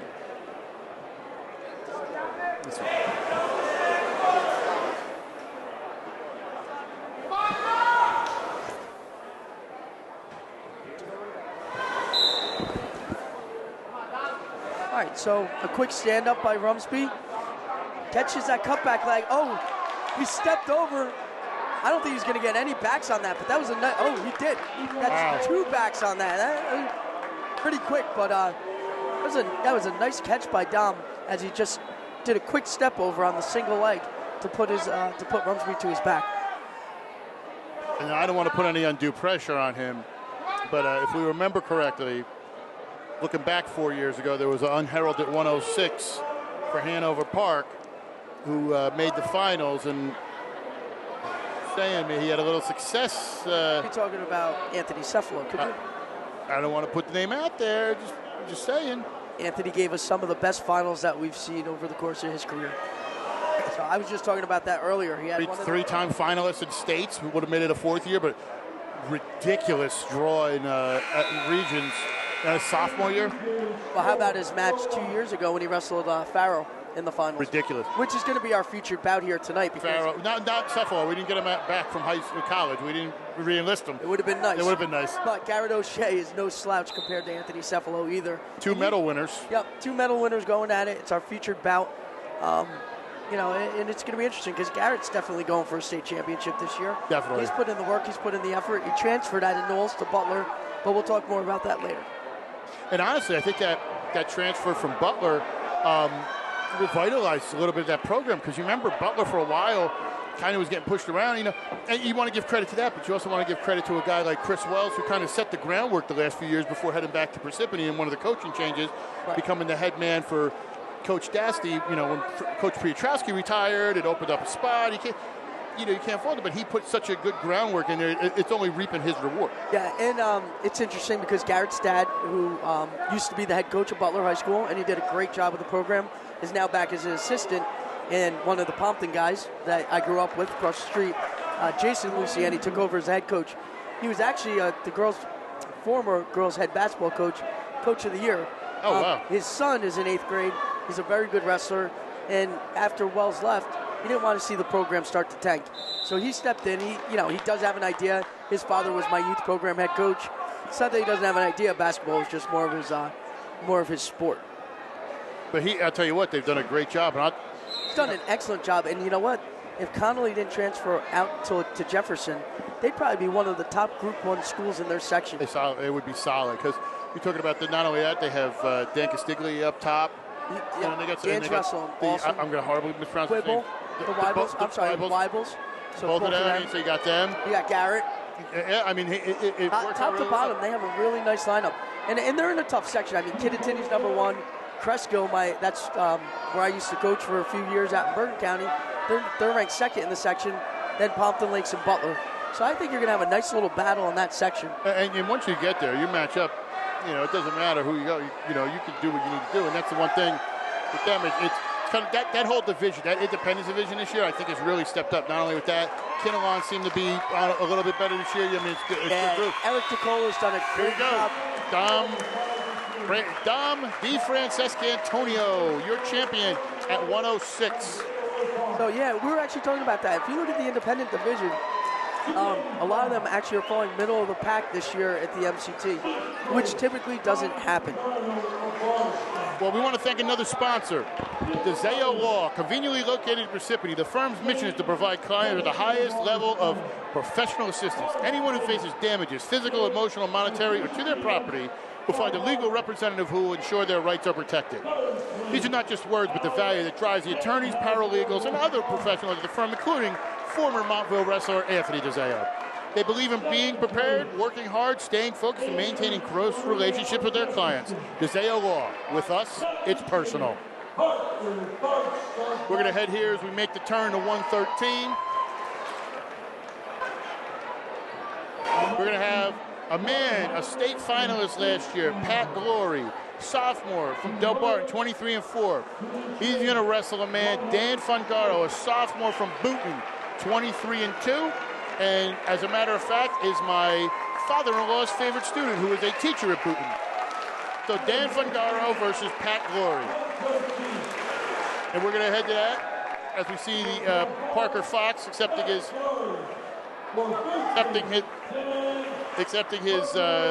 medal.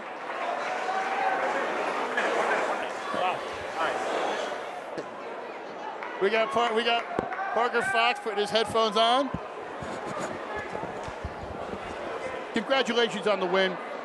Talk a little bit about it. I know you've had some success just kind of coming out there and just what you did to win the title today. Definitely a hard match. I mean, he really knew what he was doing in neutral, and I really just had to make sure I didn't get caught by any of it. I think he'll definitely get better. He just needs to learn to finish his moves. Now, you being the number 1 seed, you look real quick at the brackets. You see, you expected to wrestle Jake. Jake had to withdraw. He's being a number 6 seed. Was there any? Did you take him a little lightly, thinking because of the seeds, or have you wrestled him before, or was it just he matches up really well with you?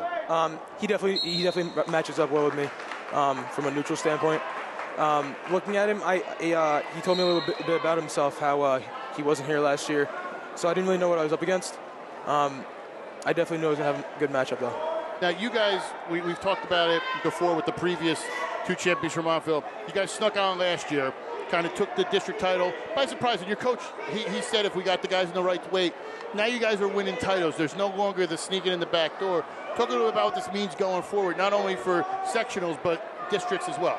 I think it'll be huge, really make a great name for Montville out there, being known to say, oh, they're probably going to win that title, and then going on to win that title. How does it feel? I don't know if this question was asked. I just jumped in a second ago. But your brother won an MCT. How does it feel? Like, did you feel any type of pressure coming into this tournament this year, knowing that your brother was a Morris County champ, knowing that you just beat the former Morris County champ? Was there any pressure to win this year?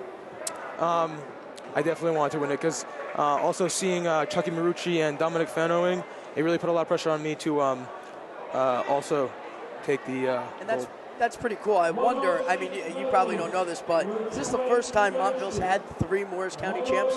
Yeah, previous to us winning, there were only 10 of us from Montville that had won this.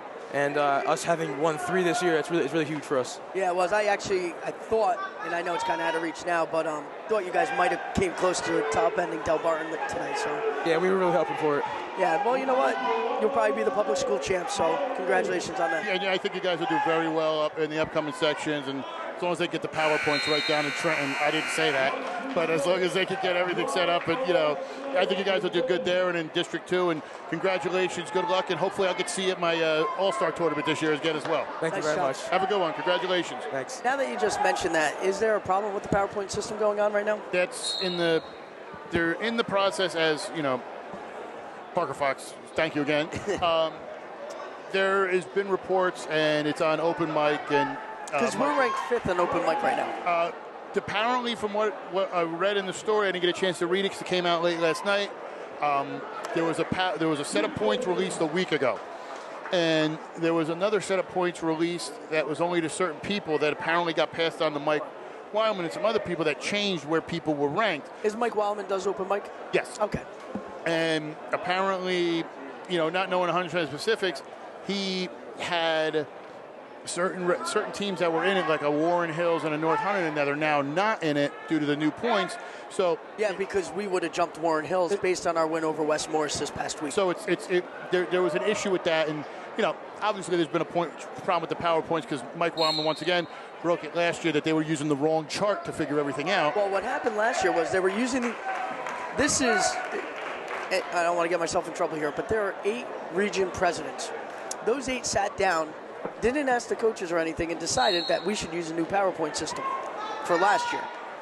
Once that started coming out and it was analyzed, people were like, this isn't right. Ooh, just to go back to this match real quick, Patrick Glory looks like he's getting some back points, and he's going to be looking for the pin with 50 seconds left in the match. So going back to this, people looked at it. They used the old system, not the new one. Then they put the new one out. It changed everybody. Everybody wanted to go back to the old system. And I imagine is that what's going on again this year? People don't like the new system. So there was a tabulation issue. Like I said, I don't want to totally speak on it because I don't know the exact specifications for Mike's story. I kind of perused it last night late when I got home.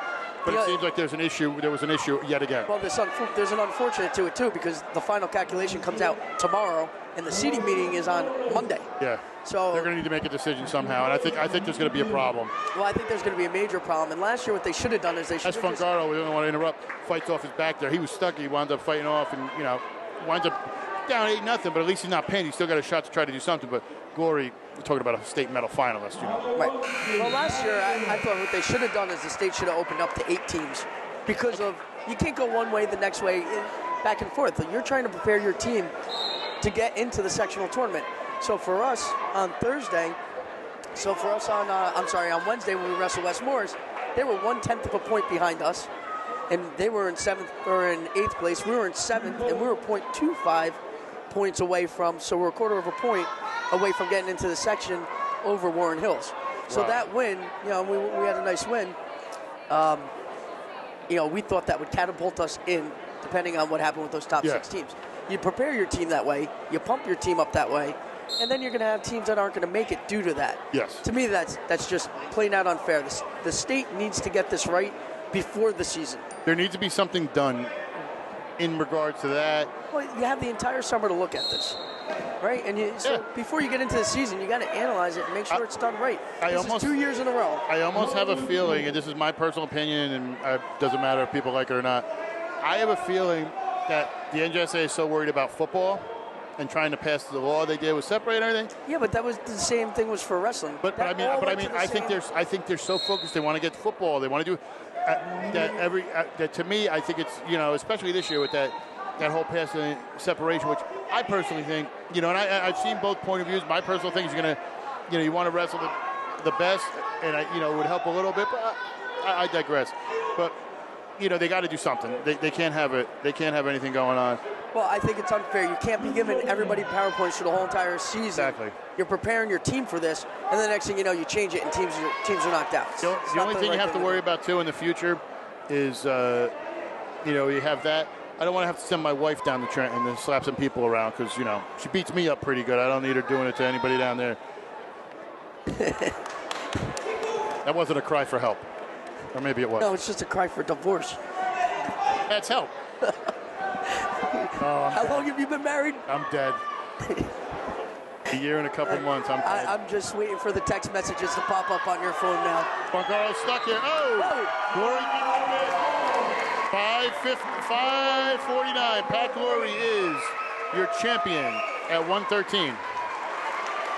And we kind of expected that. Pat Glory was a champion, was a state champ at 106 last year. Promotional consideration paid for by the following. Wrestle Lean and Mean Optimal Health Program. Comprehensive nutrition program for athletes with easy-to-follow meal plans. Burn fat and retain muscle. Medically sound and NJSA approved. What does your weight management program look like? Wrestle Mean and Lean. Pinnacle Athletic Training, located at 915 Edwards Road in Parsippany. Pinnacle focuses on producing Olympic-level athletes and champion wrestlers in scholastic and freestyle, just like finalists Dean and Luke Drugak and Pat Glory. In addition to wrestling, full-weight training is available. For complete wrestling and strength training with world-class coaches, you can contact them at pinnacleathletic.com. Technique, strength, conditioning, all in one place. Pinnacle, now the only home in New Jersey for Zach Ray. DeZeo Law, conveniently located in Parsippany. The firm's mission is to provide clients with the highest level of professional assistance. Anyone who faces damages will find a legal representative who will ensure that their rights are protected. These are not just words, but the values that drive the attorneys, paralegals, and other professionals at the firm, including former Montville wrestler Anthony DeZeo. They believe in being prepared, working hard, staying focused, and maintaining close relationships with our clients. DeZeo Law. With us, it's personal. And Salerno Dwayne Auto Group, Denville, Newton, Summit, Randolph, and East Brunswick. It is covered by the Salerno Dwayne warranty. www.salernodwayne.com. We're going to have the 120 bout. 120 bout, Shane Metzler. Your wife text messages just came in. You might want to read them. I may have to talk to Shane Metzler, a junior from West Morris, a wrestler you know pretty well, West Morris, Shane Metzler. And Kevin Jones, a senior from Parsippany, 19-2. Talk a little bit about Shane. I know Shane's been doing a lot of off-season stuff. Shane's an excellent wrestler. He plays 4th in the state for West Morris last year at 106. He's up to 120 this year. I think that's a solid weight. As a freshman, Shane was really, really light for 106, and then, pardon me, had to cut down to that weight last year. Obviously did an excellent job. Anybody would be happy having somebody who plays 4th in the state. And I think I just want to say I love my wife and don't steal half my stuff. I love you. I knew that was coming. I love my wife. I don't think you can say that enough now. Yes, I can't. But yeah, I mean, not to take anything away from Kevin Jones. Kevin Jones went to Atlantic City as well last year, placed in the region, and I think was pretty close to placing in the state as well. But Shane is, I think, has the edge in this match. Well, that's the one thing too. You want to talk about, looking at Pat Gorey from last year or from the last weight. He was in the same weight class as Shane Metzler. Morris County finished 3 of the top 4 at 106 last year. That's right. And that glory match that he had last year was that match took place against Angelo. Yeah. That was in the quarterfinal. Yes. The winner of the quarterfinal match had to go against Metzler in the semifinals. The insanity of that whole thing. We've tried to correct it by adding some things into wrestlers' criteria. I'm on that committee. So after the county tournament, after the season, we all got together, our committee, and tried to come up with some ways that would help freshmen out so that they get a better seed and we wouldn't have those things happen in the future. Because like you said, a lot of people saw that weight and were like, wait a minute, the 3, it can't on be. paper, the 3 best were meeting each other before, way before the finals. Way before, and you always want your best matchups in the final. And these are 2 tough kids. You were talking about Kevin Jones. It was actually funny up until he pinned in the, I want to say, semis. He pinned in the semis to get to the finals. Yeah, he pinned Hanlon from Mount Olive. But it was funny. He was only up, and he was only up 1-0. And it was actually funny because as a number 2 seed, he won his first match with 1-0. Our kid. And then he won the second one 1-0. And then I was like, I wanted to see what is the least amount of points you could win and be seeded and win a title. And he was on the pace. That would have been interesting. Our kid had a great match against him this morning. Really pushed the edge. Was in on a whole bunch of outside singles. Just Kevin did a great job with defending him, and he couldn't finish it. And he did a great job riding out Thomas in the second, and then he escaped and won 1-0 in the third. So, and I'll tell you what, we talk about Metzler, how dangerous he is going down to the Super 32s, going and doing a bunch of off-season tournaments. He's picking his spot here because he knows Jones will capitalize on any type of error. He respects Jones' ability that much. That's why you don't see him out there trying, going. I don't want to say the term balls to the wall, but I guess I just did. Against. So, just throwing it all out there. I think it is a little more entertaining this year than normal. A little.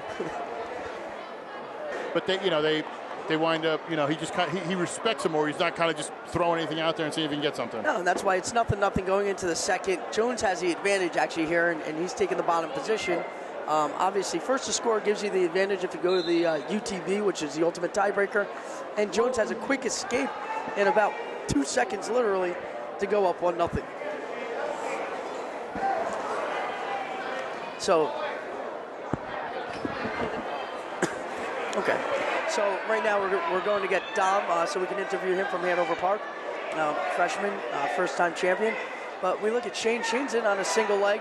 But again, I thought Kevin did an excellent job of defending it against our tough wrestler, Thomas Mazzucci. He's defending it extremely well against Shane Metzler. Shane can't finish that shot. He's got it so far out that Kevin can't even get a whizzer in on that position. But again, he's on 1 foot and he's defending it extremely well. And they're out of bounds. That's no takedown. They're going to stay in neutral. Again, Kevin Jones defending a single leg like no other. We're going to have a champion join us, the 106 champion. Now, as he puts his headphones on, I'm going to say his name, and it'll take me a period and a half. And I'll just Dom say D. Francesca Antonio. Is that correct? That's it. It's the first time someone got it right today. Oh, perfect. I've been practicing. I'm local. I should know. Actually, it's funny. Most people, when I call, because my name's Don, they say, did you say Dom? I go, no. You could always tell when you're in an Italian town when they think it's Dom instead of Don. Talk a little bit about your performance today. Number 3 seed coming out and winning this title. Coming out 3 seed, I didn't have many matches at 6, so I wasn't expecting a really high seed. But I knew I just had to come out and perform at my best as well as I can, because I know there's guys that have been at this weight for a while and have been used to it. My first few matches at this weight had to get used to it. How did your success at the Beast of the East tournament translate into the success that you had here today at the Morris County tournament? Beast of the East was a really tough tournament, and it's one of the toughest you can go to. Yeah. So, as that being my first high school tournament, it got me aware of how the competition is going to be, what I'm going to need to like. And help with that transition from youth to high school wrestling. Yep. Get used to like high school and what I got to do to get at that level of how guys compete at Beast and even counties here. We'll talk a little bit about that because you had some success at the youth level. It almost seems like a 50-50. Either somebody has it and it translates really well, or it doesn't. You talk about what you did to translate, because you got a good group of guys, and your head coach, right about your size and had success. Just talk about that. What it meant and how you did that.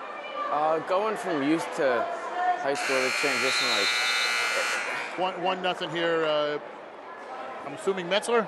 1-0 Kevin Jones. He chose down. He had the advantage. All right, 1-0 Kevin Jones. Yeah, and he defended a single leg. I was talking about that earlier. Extremely well again. Shane couldn't finish, and they went out of bounds. He just missed the takedown. And Metzler took neutral here to start third, but I didn't mean to interrupt, Dom. I'm sorry. No problem. Just practicing harder is the biggest transition.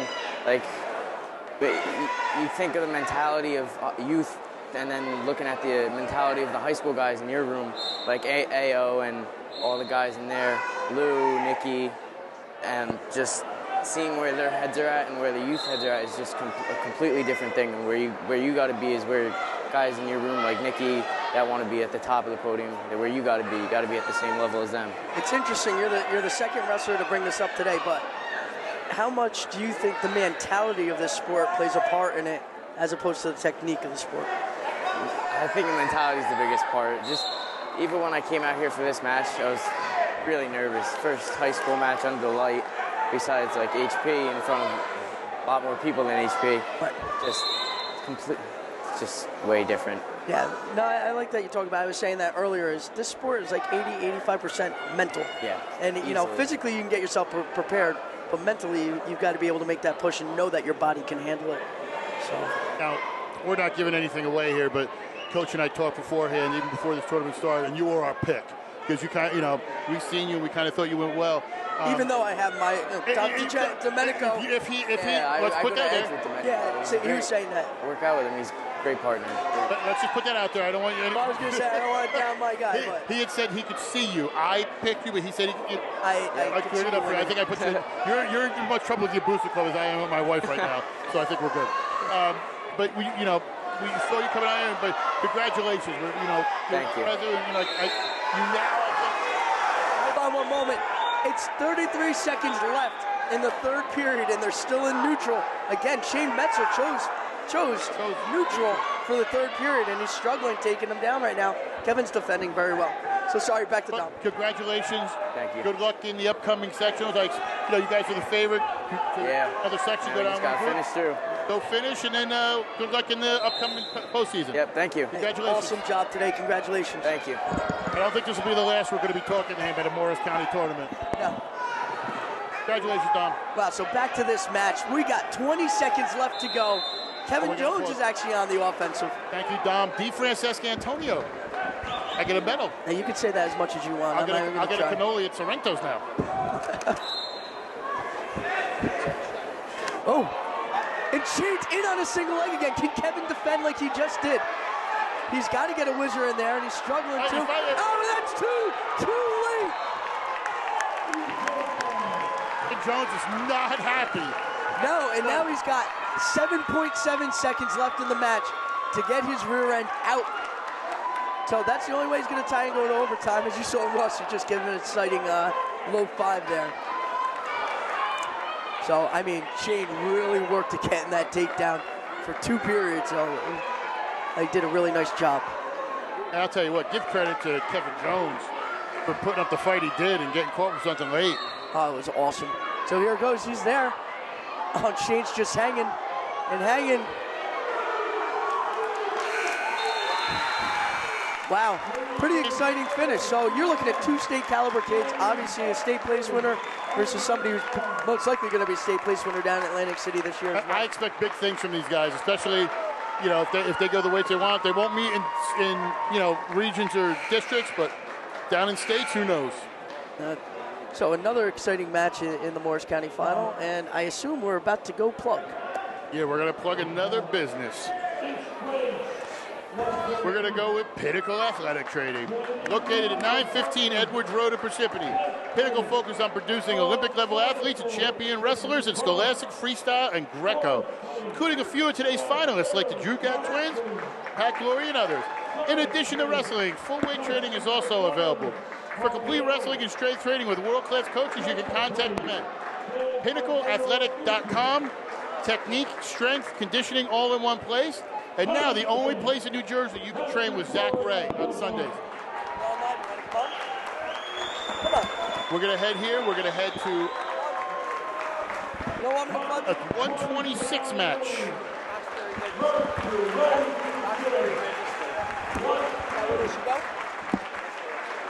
Ty Gacy, the senior, 13-1 versus Troy Stanich, the senior from Roxbury, 19-1.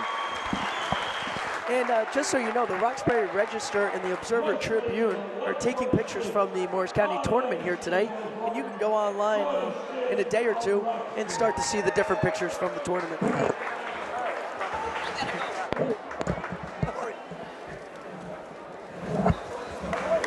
going to get Pat Glory here.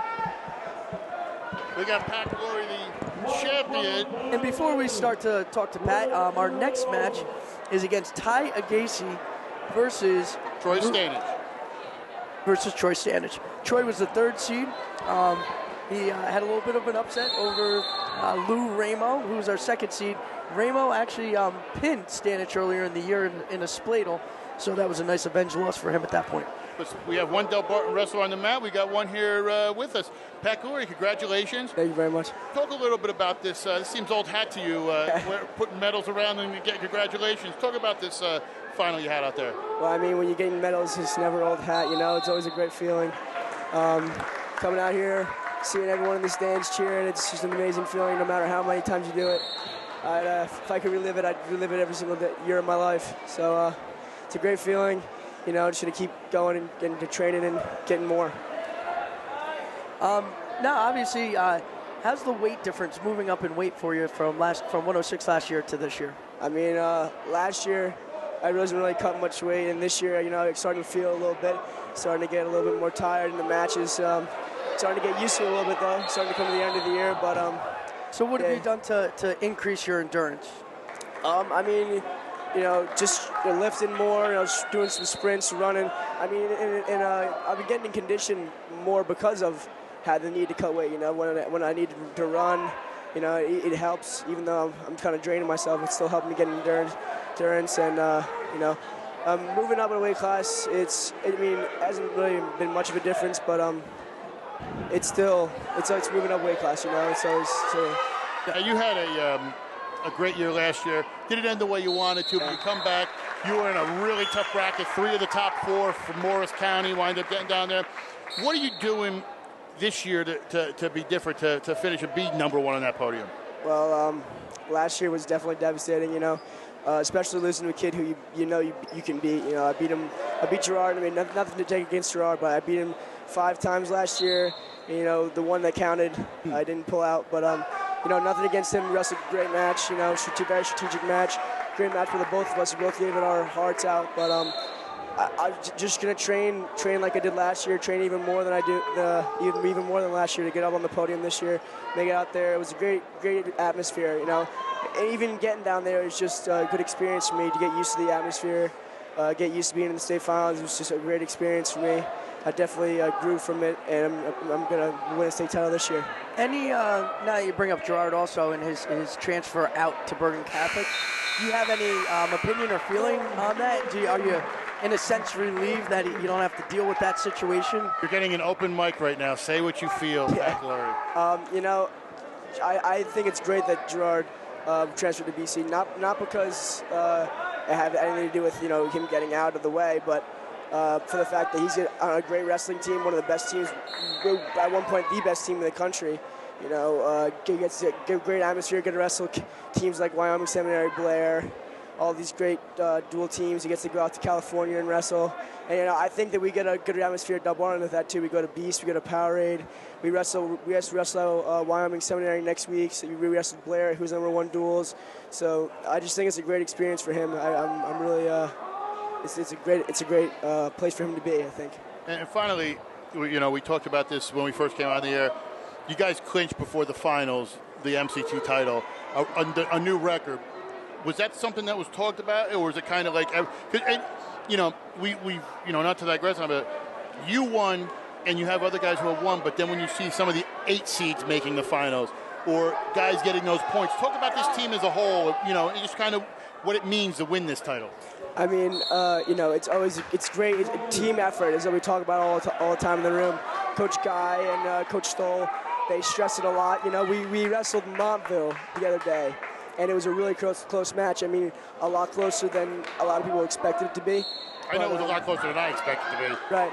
So our coaches after the match, they saw a lot of things that we did wrong and we could improve upon.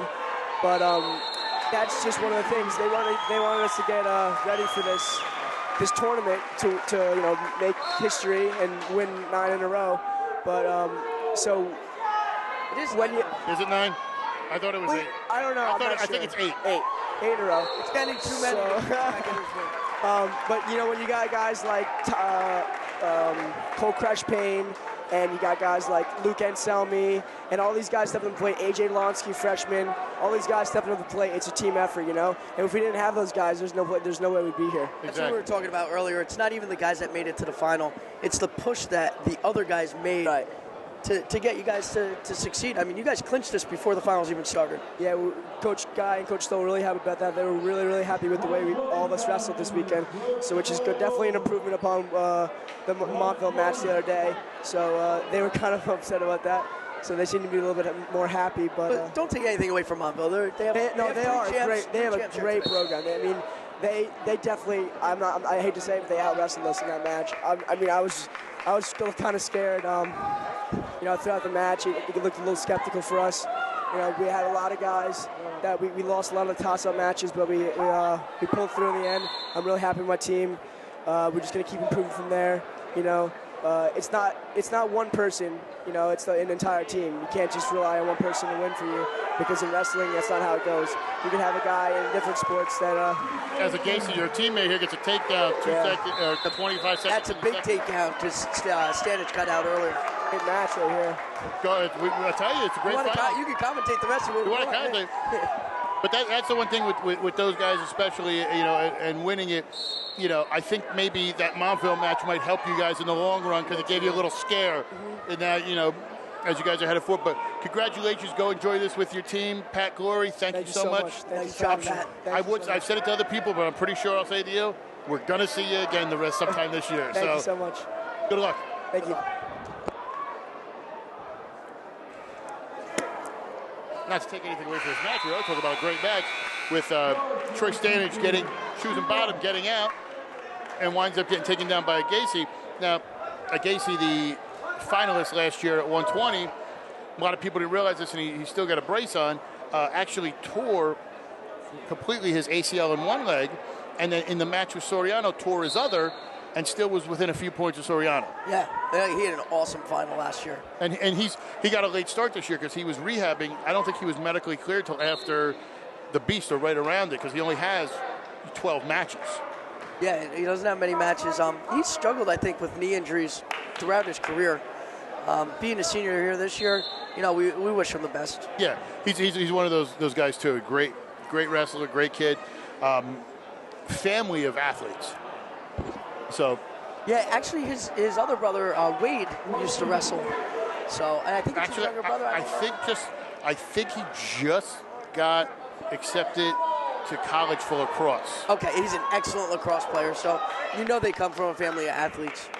And Ty actually used to play lacrosse at Del Barton until he focused his actually. Farrow used to play lacrosse too. Really? I didn't know that. And they were all on the lacrosse team, and then it might have been the coach pulled them out, but they played, and they said, no, we're going to focus on wrestling, and there you are. Oh, and that's good for Stoll and Guy Russo.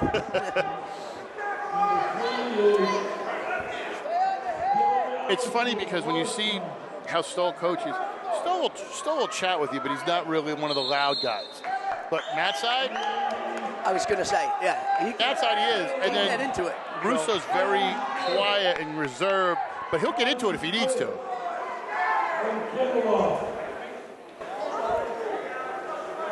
So we got about 45 seconds left in the third period. It's a 3-1 match. Standish is still down. He needs to get a takedown, but he's battling, and I know Troy for a while. I mean, I'm obviously not friends or close with him, but I've known him because it's a competitive, and the Mizuchis are friends with a lot of the Roxbury people, including Troy. And extremely hard worker, state police winner, and he's not going to give up in a match like this. Just went for the outside single.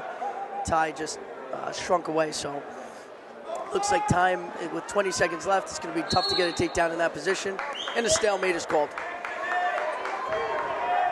You're talking about, a Gacy who 3-time medalist in Atlantic City. And that's, like you said, not taking anything away from Troy, but even if he gets hit with a stolen here, I mean, unless it's a quick call here by the referee. And it's just a warning, and it's a deserved call. Yeah, I agree. So, and I'm surprised because Roy Dragon, he likes to hit that stall call. Probably not going to get. Even if he does, he's not going to. You're looking at two high-caliber wrestlers that are going Yes. at it, so I highly doubt you're looking at any true stalling. That'll end the match. I mean, a solid win by Ty Gacy. And again, this is something that you'll see these two probably go head-to-head again in Atlantic City. And now we're about to head into one of the greatest. We're going to do one more plug.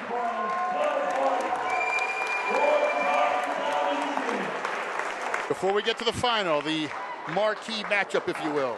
The main event, the headliner, the showstopper, the icon, the divorce attorney when I get home. DeZeo Law, conveniently located in Parsippany. The firm's mission is to provide clients with the highest level of professional assistance. Anyone who faces damages, physical, emotional, monetary, or to their property, will find a legal representative who will ensure that their rights are protected. These are just not words, but the values that drive the attorneys, paralegals, and other professionals at the firm, including former Montville wrestler Anthony DeZeo. They believe in being prepared, working hard, staying focused, and maintaining close relationships with the clients. DeZeo Law. With us, it's personal. And of course, we got to give one last shout out to Salerno Dwayne. Does a great job with you guys. Covers your matches. Ship it in here. Great job here. Covering this. And it's a great family too. Both of Mike Salerno's son and daughter played sports at Mendham High School. Successful in basketball, lacrosse, football, and he's really been an asset through Mendham TV as well. Now this is the headliner. So we're looking at Garrett O'Shea, fourth in the state, senior at 21-0. 24-0. Well, I'm sorry, 24-0. Came into the tournament at 21-0. And Nick Farrow, a senior from Del Barton, 23-4. 2 state medalists a year ago here, meeting in the finals. So this is our marquee match. It's an exciting one, and you're just going to see a battle here. Now I may not be correct here. You guys can send me messages, tell me if I'm wrong. I'm pretty sure Garrett O'Shea has made the final 3 times, and Nick Farrow has made it 4. I'm not 100% sure on that either. Actually, I apologize. I think Nick Farrow may have made. I think it'd be 3 and 3. I think it's 3 and 3 as well. So quality matchup here, and it's funny because it's 2 very different styles.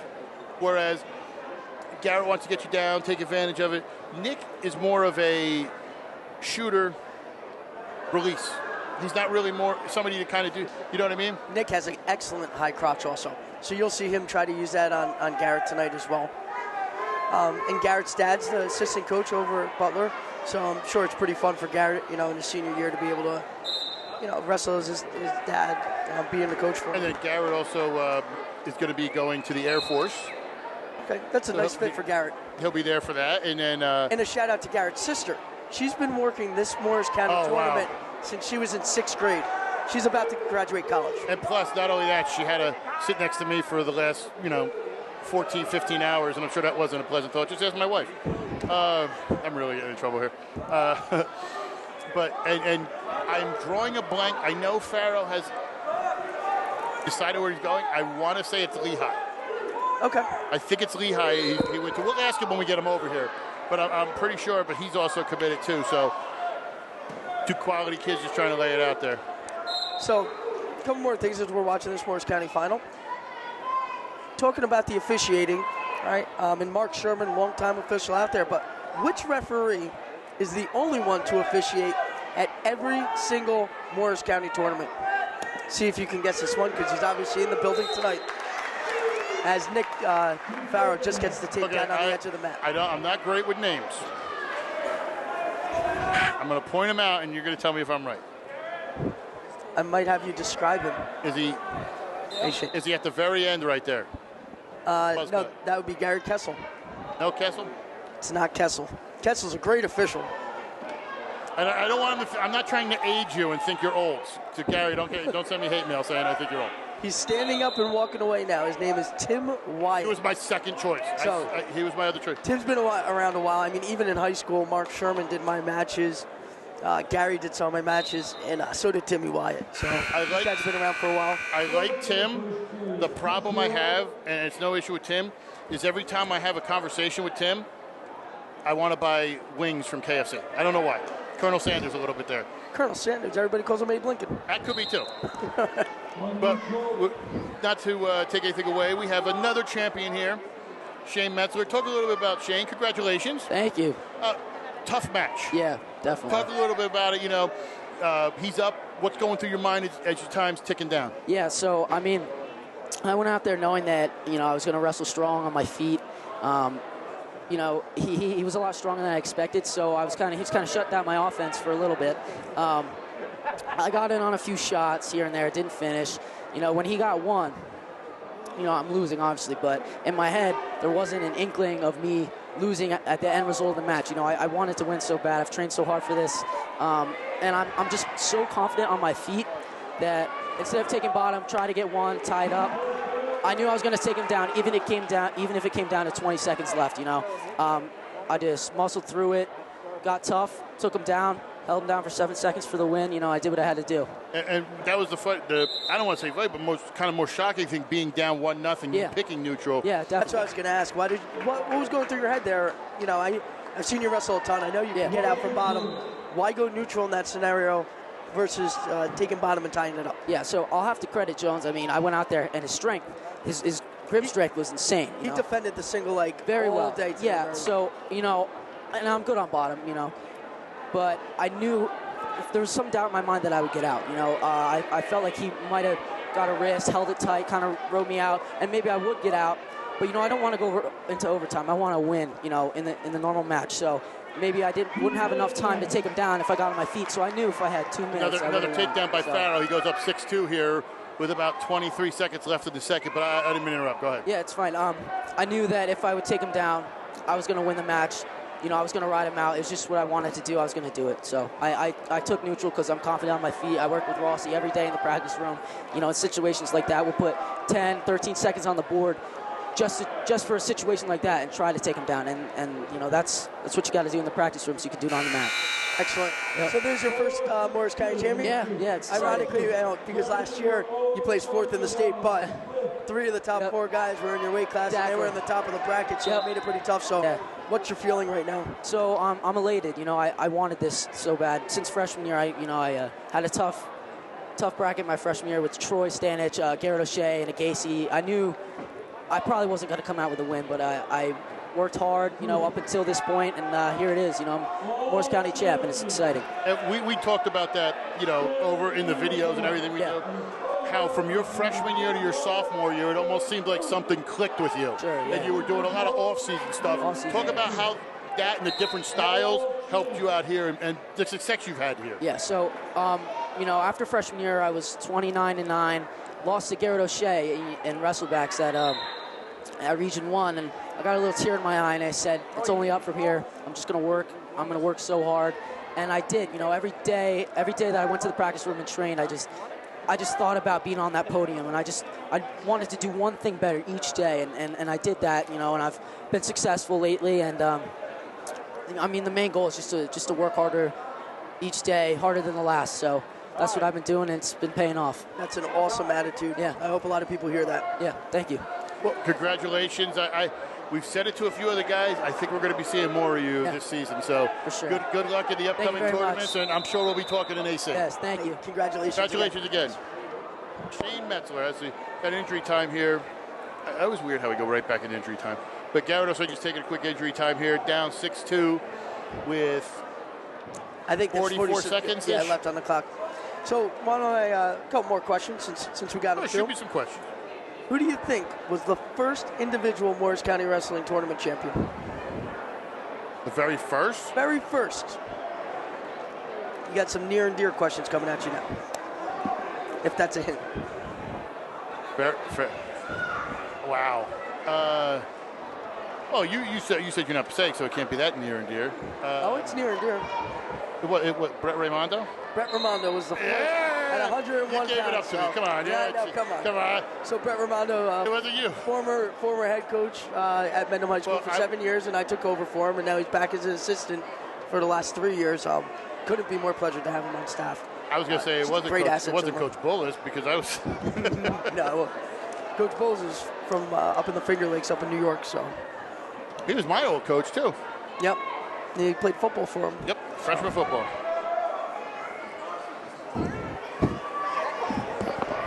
What's that? 15 seconds left. Nick Farrow looks like he's going to take it here.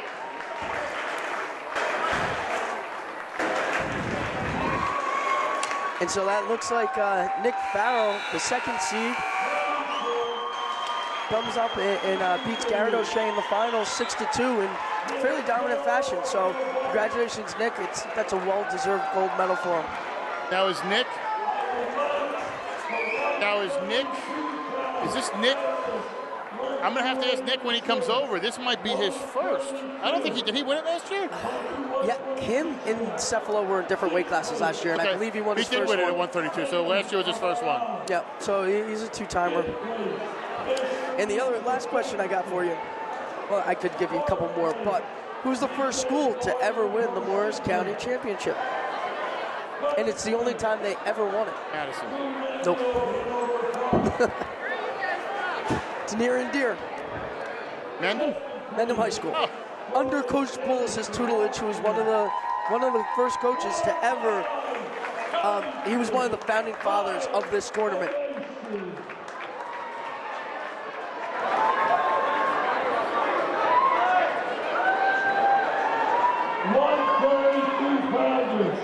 Take your seats, families. 132.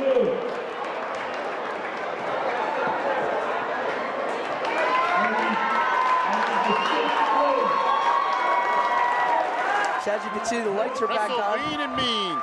Wrestle Lean and Mean Optimal Health Program. Comprehensive nutrition program for athletes with easy-to-follow meal plans. Burn fat, retain muscle. Medically sound and NJSA approved. What does your weight management program look like?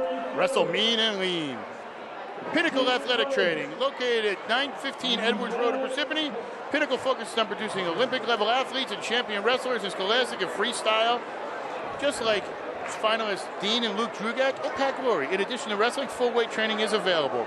For complete wrestling and strength training with world-class coaches, you can contact at pinnacleathletic.com. Technique, strength, conditioning, all in one place. Pinnacle, now the only home in New Jersey for Zach Ray. And DeSeo Law, conveniently located in Parsippany. The firm's mission is to provide clients with the highest level of professional assistance. Anyone who faces damages will find a legal representative who will ensure that their rights are protected. These are not just words, but the values that drive the attorneys, paralegals, and other professionals at the firm, including former Montville wrestler Anthony DeSeo. They believe in being prepared, working hard, staying focused, and maintaining close relationships with our clients. DeSeo Law. With us, it's personal. And Salerno Dwayne Auto Group, Denville, Newton, Summit, Randolph, and East Brunswick. It is covered by the Salerno Dwayne warranty. www.salernodwayne.com. Just so you know, Coach LePaglia is texting me now. He's saying, can I get a plug? You got your plug. I hope you're happy. Don't give me any WTFs anymore. You're going to get me in trouble. Coach LePaglia, stop texting me at 1:30 in the morning and tell me how great WWE Network is. I understand. I own it. Thank you. I don't know if you own it, but I own. You have a subscription to it. I own part. I mean, I already subscribed. I'm good. We are going to get Taya Gacy. We are going to get Nick Farrow. We are going to get Brian Stoll. We are going to get the rest of the crew. Coach Merrill?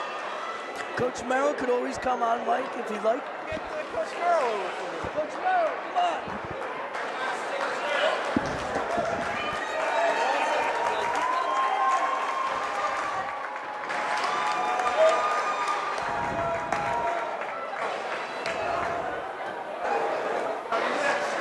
right, we were looking for Taya Gacy. I'm sure we will find him in a minute, but great tournament. Obviously, Del Barton cruises, no doubt, to the title. And I'll be back in one moment. I just have to hand in the most outstanding wrestler ballot. You want to give a hint? Who I voted for? No. Okay. But we had a lot of great matches here today, and whoever gets it's definitely going to be deserving of getting it. Definitely. I mean, we're gonna get Nick over here. We're gonna, as you hear them announcing who the team scores.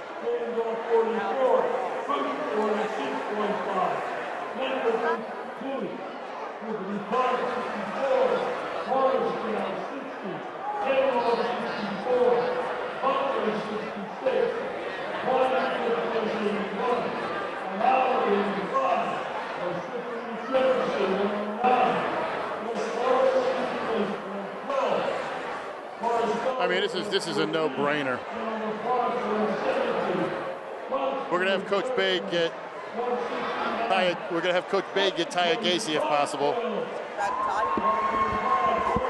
And then, as you see, they're announcing Del Barton. Oh, they're gonna have the whole team out there. When that's over, we're gonna get the three guys we want: Taya Gacy, Nick Farrow, and Brian Stoll.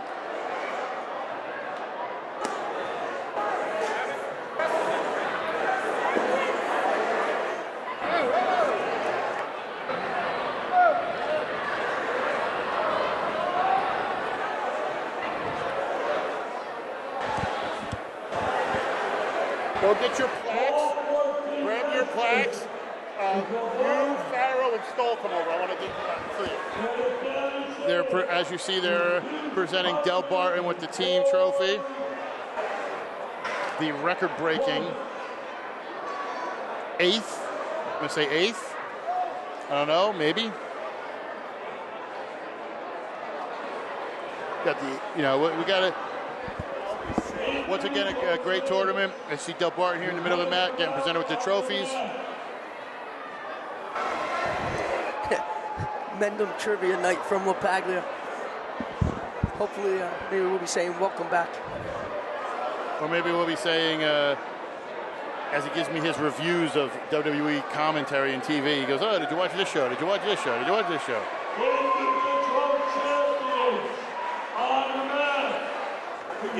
Welcome in, welcome in. Speaking of one of your former sisters, let's talk about one of the currents. Let's get him on the headset. Nah, Doug, you don't want to come on the headset, but he don't want to come on the headset. He's been a very good asset to us these last couple of years. So great having him in the room. Hopefully we'll be down in Atlantic City again. That's always a good time as well.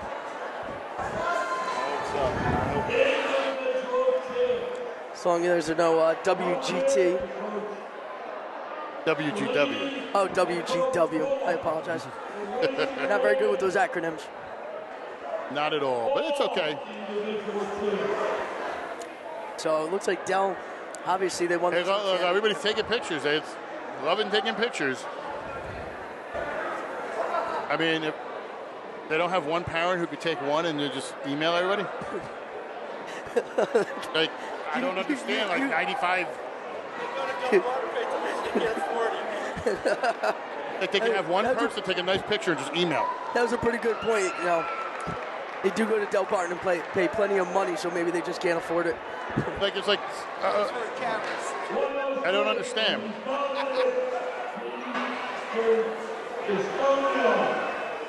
All right, now the big question: who do we think? Who do we think is going to be the OW? Honestly, deservingly so. There's a few in the mix. You had Dean Drugak. Oh yeah. He pinned Pat Daly. That doesn't happen too often. To Pat at least. And I've known Pat for years. I remember when he was born, his dad used to train me over at Nautilus in Pompton Lakes, and then over at Wrestling Plus. That's in the mix. You obviously had our feature bout, O'Shea versus Nick Farrow. The winner of that could definitely be in the mix. And then a Gacy Stanich, I think Taya Gacy would be in the mix as well. And I can go on and on and on. Metzler Jones is another one where you got to give Metzler credit, and he's probably put on a bunch of lists. So, I don't know. It's open. It's going to be interesting to see who does get the nod here. as they're leading it, running off the names of the winners. They're going to get a team picture here of the winners, the champions. And I guess, as Coach LaPaglia put it, I guess I'll give one more trivia for the night, but it won't be all Mendham this time. What present Morris County school no longer has a wrestling team as a sport, or no longer has a wrestling program? I actually heard this question answered before, so I'm going to say Morris Tech. Not Morris Tech. It's no, I just blanked out on the name.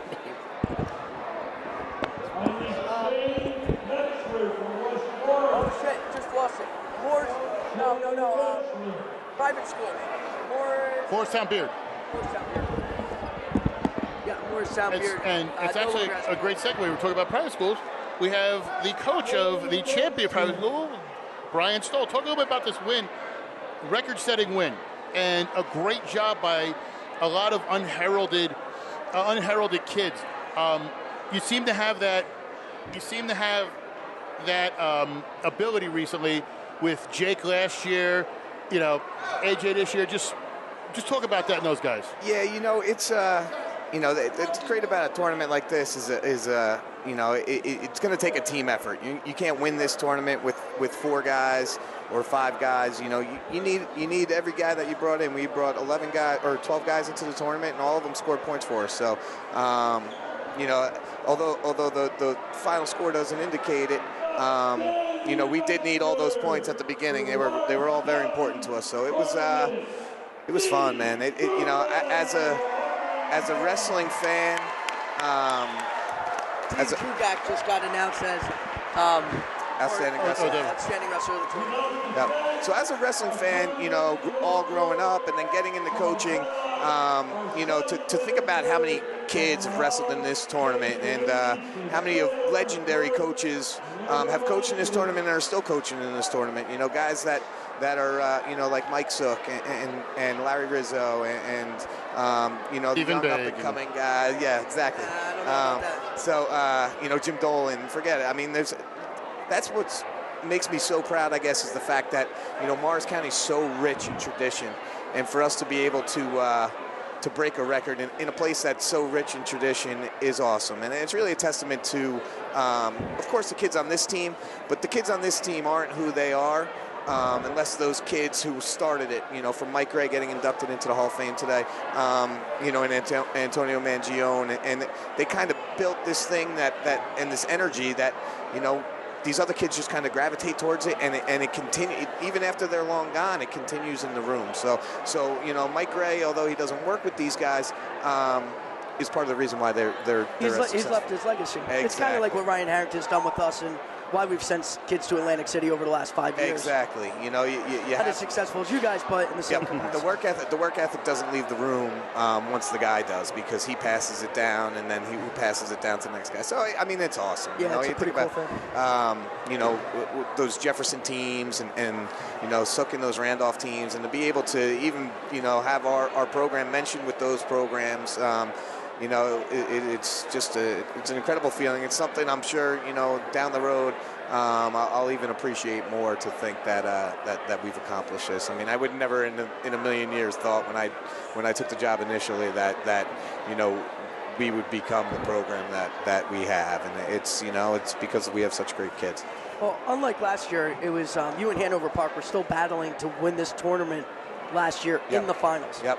This year you had it locked before the finals even started. Yeah. What was the difference in how you felt emotionally in those two scenarios? Did you were able to be a little more lax? Yeah, I can enjoy it a little more, but we had 8 guys in the finals, and every single one of those matches are rips at your gut. Every loss is that's coming to a tournament like this, and then ultimately Atlantic City, it's like a roller coaster ride, because not everybody's going to get what they want, and everyone hurts me the same way, So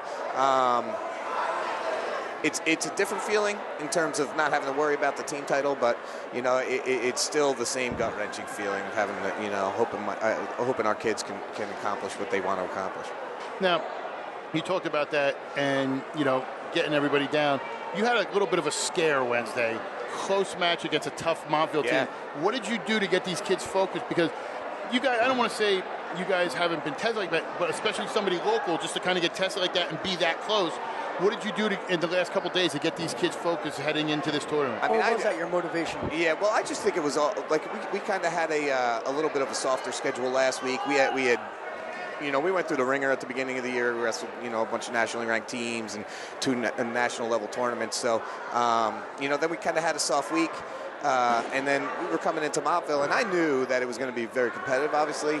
I was hoping that it wasn't going to be quite as competitive, but I knew, I've been following them all year, and they have a tremendous team this year. I mean, they're going to be a very dangerous team come sectionals, and I knew that. And it wasn't, some people say, oh, did you guys really squeak that out? They look at the final score. I'm like, we won an overtime bout and a 1-0 bout against them. So either of those go the other way. And it was just a tremendous dual meet. Now that they're such a good team, but that kind of opened our kids' eyes. They're like, wait, because since we've wrestled so much out of state and out of area kids, they not that they forget, but it's not in their mind that these Morris County kids are still really tough, and it was good for them to get that wake-up call that, hey, no one's going to roll over for you here, and you're going to have to put the effort in if you're going to want to place in this tournament. And we won a tremendous amount of close matches in this tournament. And that's the, when I us last night. Yeah, when you look at the tournament. You say how you do. Yeah, we put up all these points, and we had 4 champs and 8 in the finals. But that's not how I judge it by. Did we win the matches that we maybe could have lost, and did we lose the matches that we maybe could have won? That's how you judge how prepared you are as a team.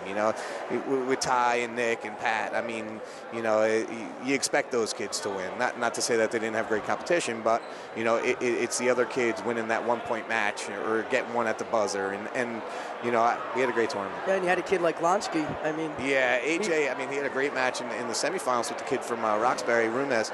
And that was one of those matches where you pull it out in the end, and you're happy with how things go when you win those. And we lost a couple of those, and we certainly have things to work on moving into the final push.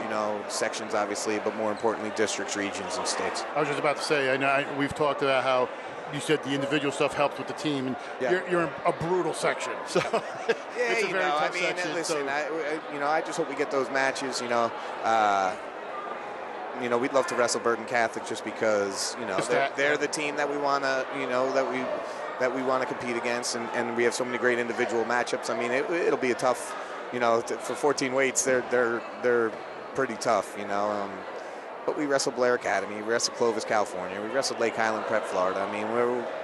We're not scared of anybody. You got a pretty souped up schedule. Yeah, a little too much this year, maybe. But the kids have survived so far, and they're wrestling well right now. So. Yeah, and it battle hardens your kids too, and it prepares them for the long run, which is the most important thing, which is our individual state tournaments. Exactly. Well, good luck in those tournaments, and I'm sure we'll see you, and we'll be seeing you. I gotta ask one more question. Are you talking about the hair or the beard? No, well, I got the beard going too, but the hair. So, is this like a Samson thing? Like, no, I don't. You were going for the record breaker. The kids, I don't know. The kids really want me to cut it, so it's you can't cut it now. They're gonna have to accomplish something big in order for them. Bergen Catholic. That's a pretty heavy task, but we'll certainly be ready to step in there and throw down. So. All right. Well, thanks, Brian. We appreciate it. Awesome. Thank you, guys. Congratulations. Good luck. Awesome job, fellas. All right. Thanks. We're gonna get Ty Gacy over here, another champion, talk a little bit. We're also going to get Nick Farrow, the only 2 champions we haven't talked to tonight. Once again, I want to say I don't want to say anticlimactic with how everything went with the finals as far as team scores go. You know what I mean? Like, you kind of expected it to be closer. It was kind of like it was already sewn up, so you kind of enjoy but celebrate as Ty Gacy throws the headsets on. You know what? I didn't catch who came in second place. Montville must have. So, second place, they did a great job. And I want to give a shout out to Coach Kripp. Unfortunately, this morning he got to the high school. He got very sick, and he wasn't able to be here today. And this is probably the highest finish of Montville in a while. has had They had 3 champs, which they've never had before. Probably the highest finish in a while or ever, being second in the county. And unfortunately, he's put in about 20 years of experience of coaching with that program. And so I just want to give a shout out to him. And he's done a great job. Somebody with his that program. did show up today. So we'll get to Ty that. Gacy, the champion. Just talk a little bit about. I know we've covered your career. You've had success here before. Now with what happened to you last year and the injuries. Talk a little bit about the journey to this point from the end of last year. Just talk a little about how you got here. Yeah, definitely was devastating to hear the news of the injury last year after the state finals. So it wasn't a typical off season. Had 2 surgeries, had to do a lot of physical therapy, so I wasn't really able to wrestle as much. So I had to just focus on getting strong, getting healthy. But I put in a lot of work there and got to the point where I was comfortable wrestling, and then from there I just took off working hard every day. And I'm comfortable where I'm at. Goal is to be a state champion. I think this tournament was a good time for me to see where I'm at on my journey to my goal. Yeah, you did a great job in the tournament today. Being a senior and everything, and you've been obviously, how many? I think you placed in the state 3 other times, right? You've placed every year? Yeah, I placed every year. Yeah, so you placed every year. So what does it look like for next year? Where are you going to go to school? Where are the offers coming from? I committed to Princeton. You committed Princeton pretty early, 10th? Yeah, so it was the summer before my junior year, so last summer I committed. So that was always a dream of mine to go there, so wrestling, it really helped me be able to accomplish my dream. Kind of gets that off your mind too. Yeah. You don't have to think about that moving forward. Mm-hmm. One of our wrestlers, Sam Button's wrestling for Princeton also, so it'll be pretty cool. Do you feel from your hitting where your stride at? Because do you feel you're back to where you were before the injury, or are you kind of getting there? To be honest, I think I've progressed from where I am from the injury. I think my athleticism is a lot better than it was last year. I'm able to move a lot better than I was last year. I was a little limited. But I think now that I have healthy knees, I think my overall athleticism has improved, and that's helped me become a better wrestler. And I'm feeling good. I'm feeling healthy, feeling strong. No, I think you answered all our questions, except how's your brother Wade doing? He's doing well. He committed to? We were talking about this. We couldn't remember where he said he was. He committed to Manhattan College for lacrosse. Okay. That's pretty cool. So he didn't no more wrestling then, huh? Well, he has been wrestling this year. He has been on the team? Yes. Oh, I didn't realize that. He wrestled a couple matches. He got hurt, so he missed. I think he missed our match. Missed our match, yeah. But yeah, he's not really a wrestler, but he does it to get in shape and prepare himself for lacrosse. So, congrats to him for committing. He's doing great. Well, congrats to you too.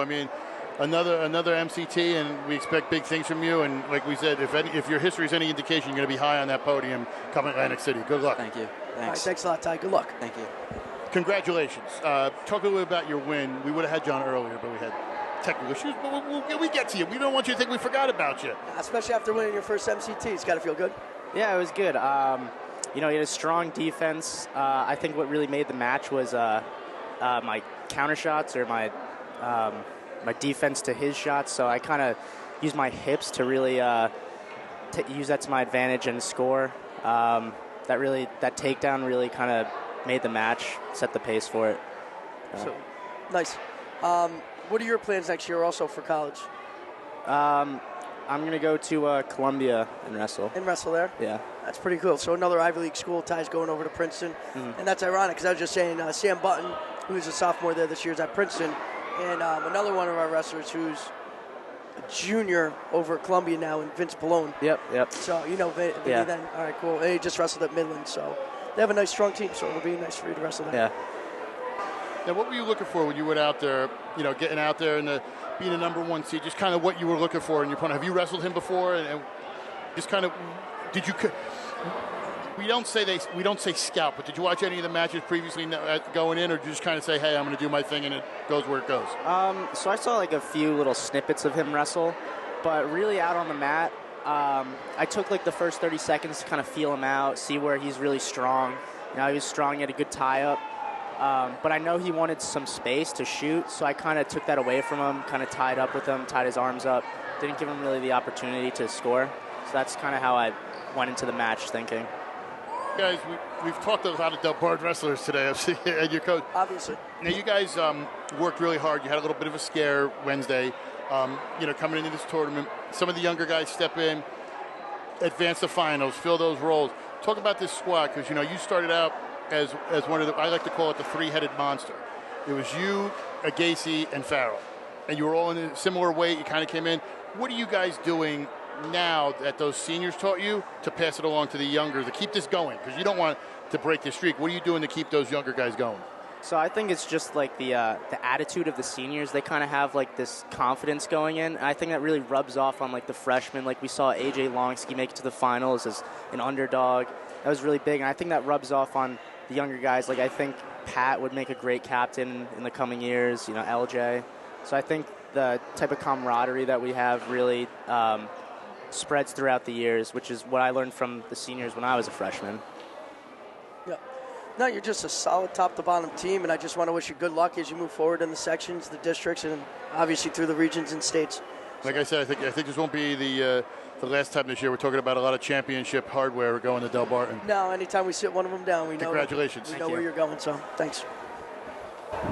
You got Nick Farrow, the headliner. Hey, Nick, congratulations. Congratulations, Nick. So it's nice we get to talk to you 2 years in a row now. That's got to feel pretty good. Yep.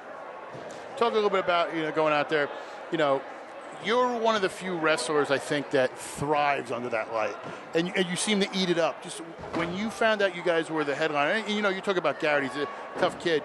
What did that mean for you motivation-wise going out there? I wanted to send a message to him and the whole state that, like, I'm the guy. I'm the guy to beat, and when the lights are shining, I'm gonna wrestle, and I'm gonna wrestle hard, and just gonna do what I want to do, and I'm gonna score. So. No, that's great. I thought you had a great match against Garrett. He was fourth in the state. Did you have anything that you looked at in that match, like, I got to change my style, I got to do something different because of the caliber of kid? Obviously, you were the premier match tonight. We intentionally set it up that way. We knew two state, place winners were going at it. So. I don't want to change me. I knew he had a pretty good single that I tried to stay away from, but I still had to get to my attacks, and I think I did that well. One thing I need to work on is I got to score in the third. I pick neutral and I don't score, so that's something that needs to be fixed. I either got to go down and get out, or I got to score. So that he's really good, but that's a match I can make the difference 8 points. So now you've been down the lane, so it hasn't ended the way you want it. You obviously want to be higher on the podium. What are you doing this offseason, your final campaign, just kind of getting out there? You said scoring in the third. Is there anything else you're trying to get going on to get higher on that podium? Every match I've lost at the States, I didn't score first. So that's something I've been really working on, and getting, once the whistle blows, first 30 seconds, I want to score and get to a leg right away and set the pace. So one other thing is I've been working on my defense. So I feel going into the match that I can not let the guy score. And if I don't get scored on, it's really hard to lose. So that's something that I've been working on. So just keep building and keep working. So. And we were talking about this before. You've committed to college. Where are you going next year? Lehigh. I knew it. Just wanted to make sure. But your whole senior class is they're all going to excellent schools in wrestling. So it's really good to see that, not just in the state, but in our county particularly. We want to thrive, and you guys are setting a great tone for that. And we talked a little bit, finally, we talked a little bit to Val about this, and, you came in the same year. Talk a little bit about the extended run Del Barton's had. You were a freshman, and you had those Nick Andersons, the Inarellas, those guys who taught you the way, the Joseph Johnsons. What are you doing to pass that along so when you guys leave, you can look back a couple years and see the team still thriving? It's just like the atmosphere of the team. We're more of a team now than we've ever been, I feel. So it's me, Ty, Val. We're all the guys that got to lead that and continue that for next year. So I think just doing what we do all the time is just being friends to everybody, and then in the room, we got to wrestle hard and make everybody better. So I think that's all we really do and all we try to focus on. Last question. I guess last year you weren't exactly at the weight class you wanted to be coming into this tournament, and I know that kind of probably that bothered you a little bit. This year coming in, you're at the weight you wanted to be and everything. Did you feel more relaxed and confident going through the tournament this year? A little bit. I don't know about relaxed because you can't really be relaxing. Last year, I had nothing to lose. I mean, I'm up a weight class, but now I feel like this is my weight. Last year, was my weight anyway. So I don't really care. I feel like I can beat anybody in the state at any weight. So relaxed, I guess, but making weight was easier now. So. All right, cool. Well, congratulations. And actually, it's funny on a side note, the very first interview I did for the site was Nick Farrell at a Menda match. I still watch that sometimes.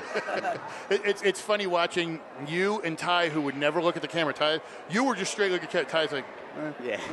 So it's very, very easy. I just want to say congratulations. I'm sure we'll be seeing you.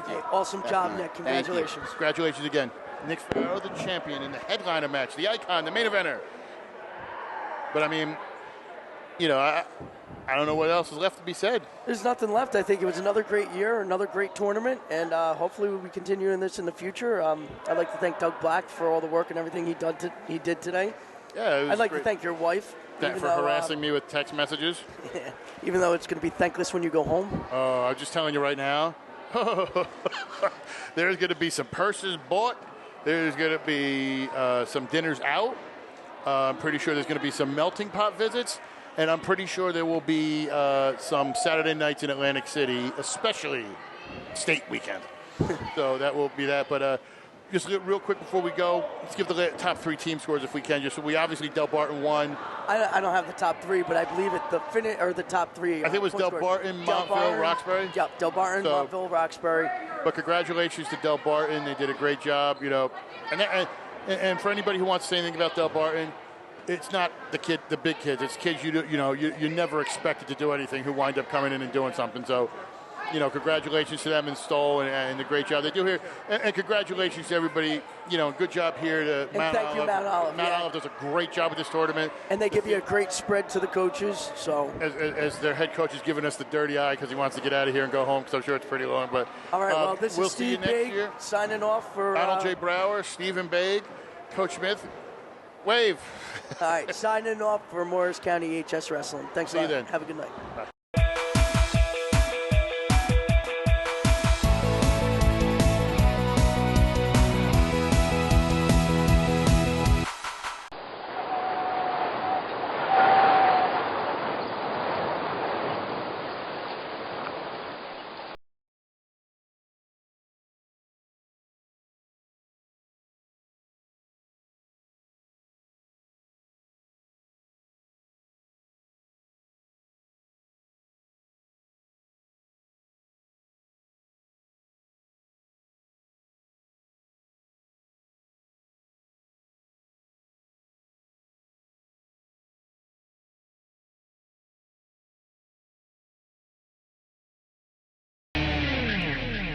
Promotional consideration paid for by the following.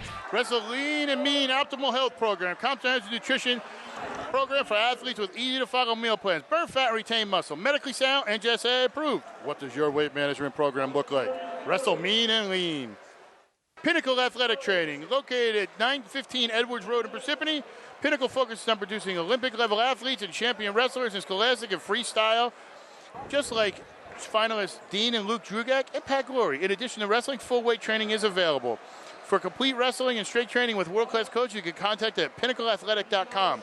Technique, strength, conditioning, all in one place. Pinnacle, now the only home in New Jersey for Zach Ray.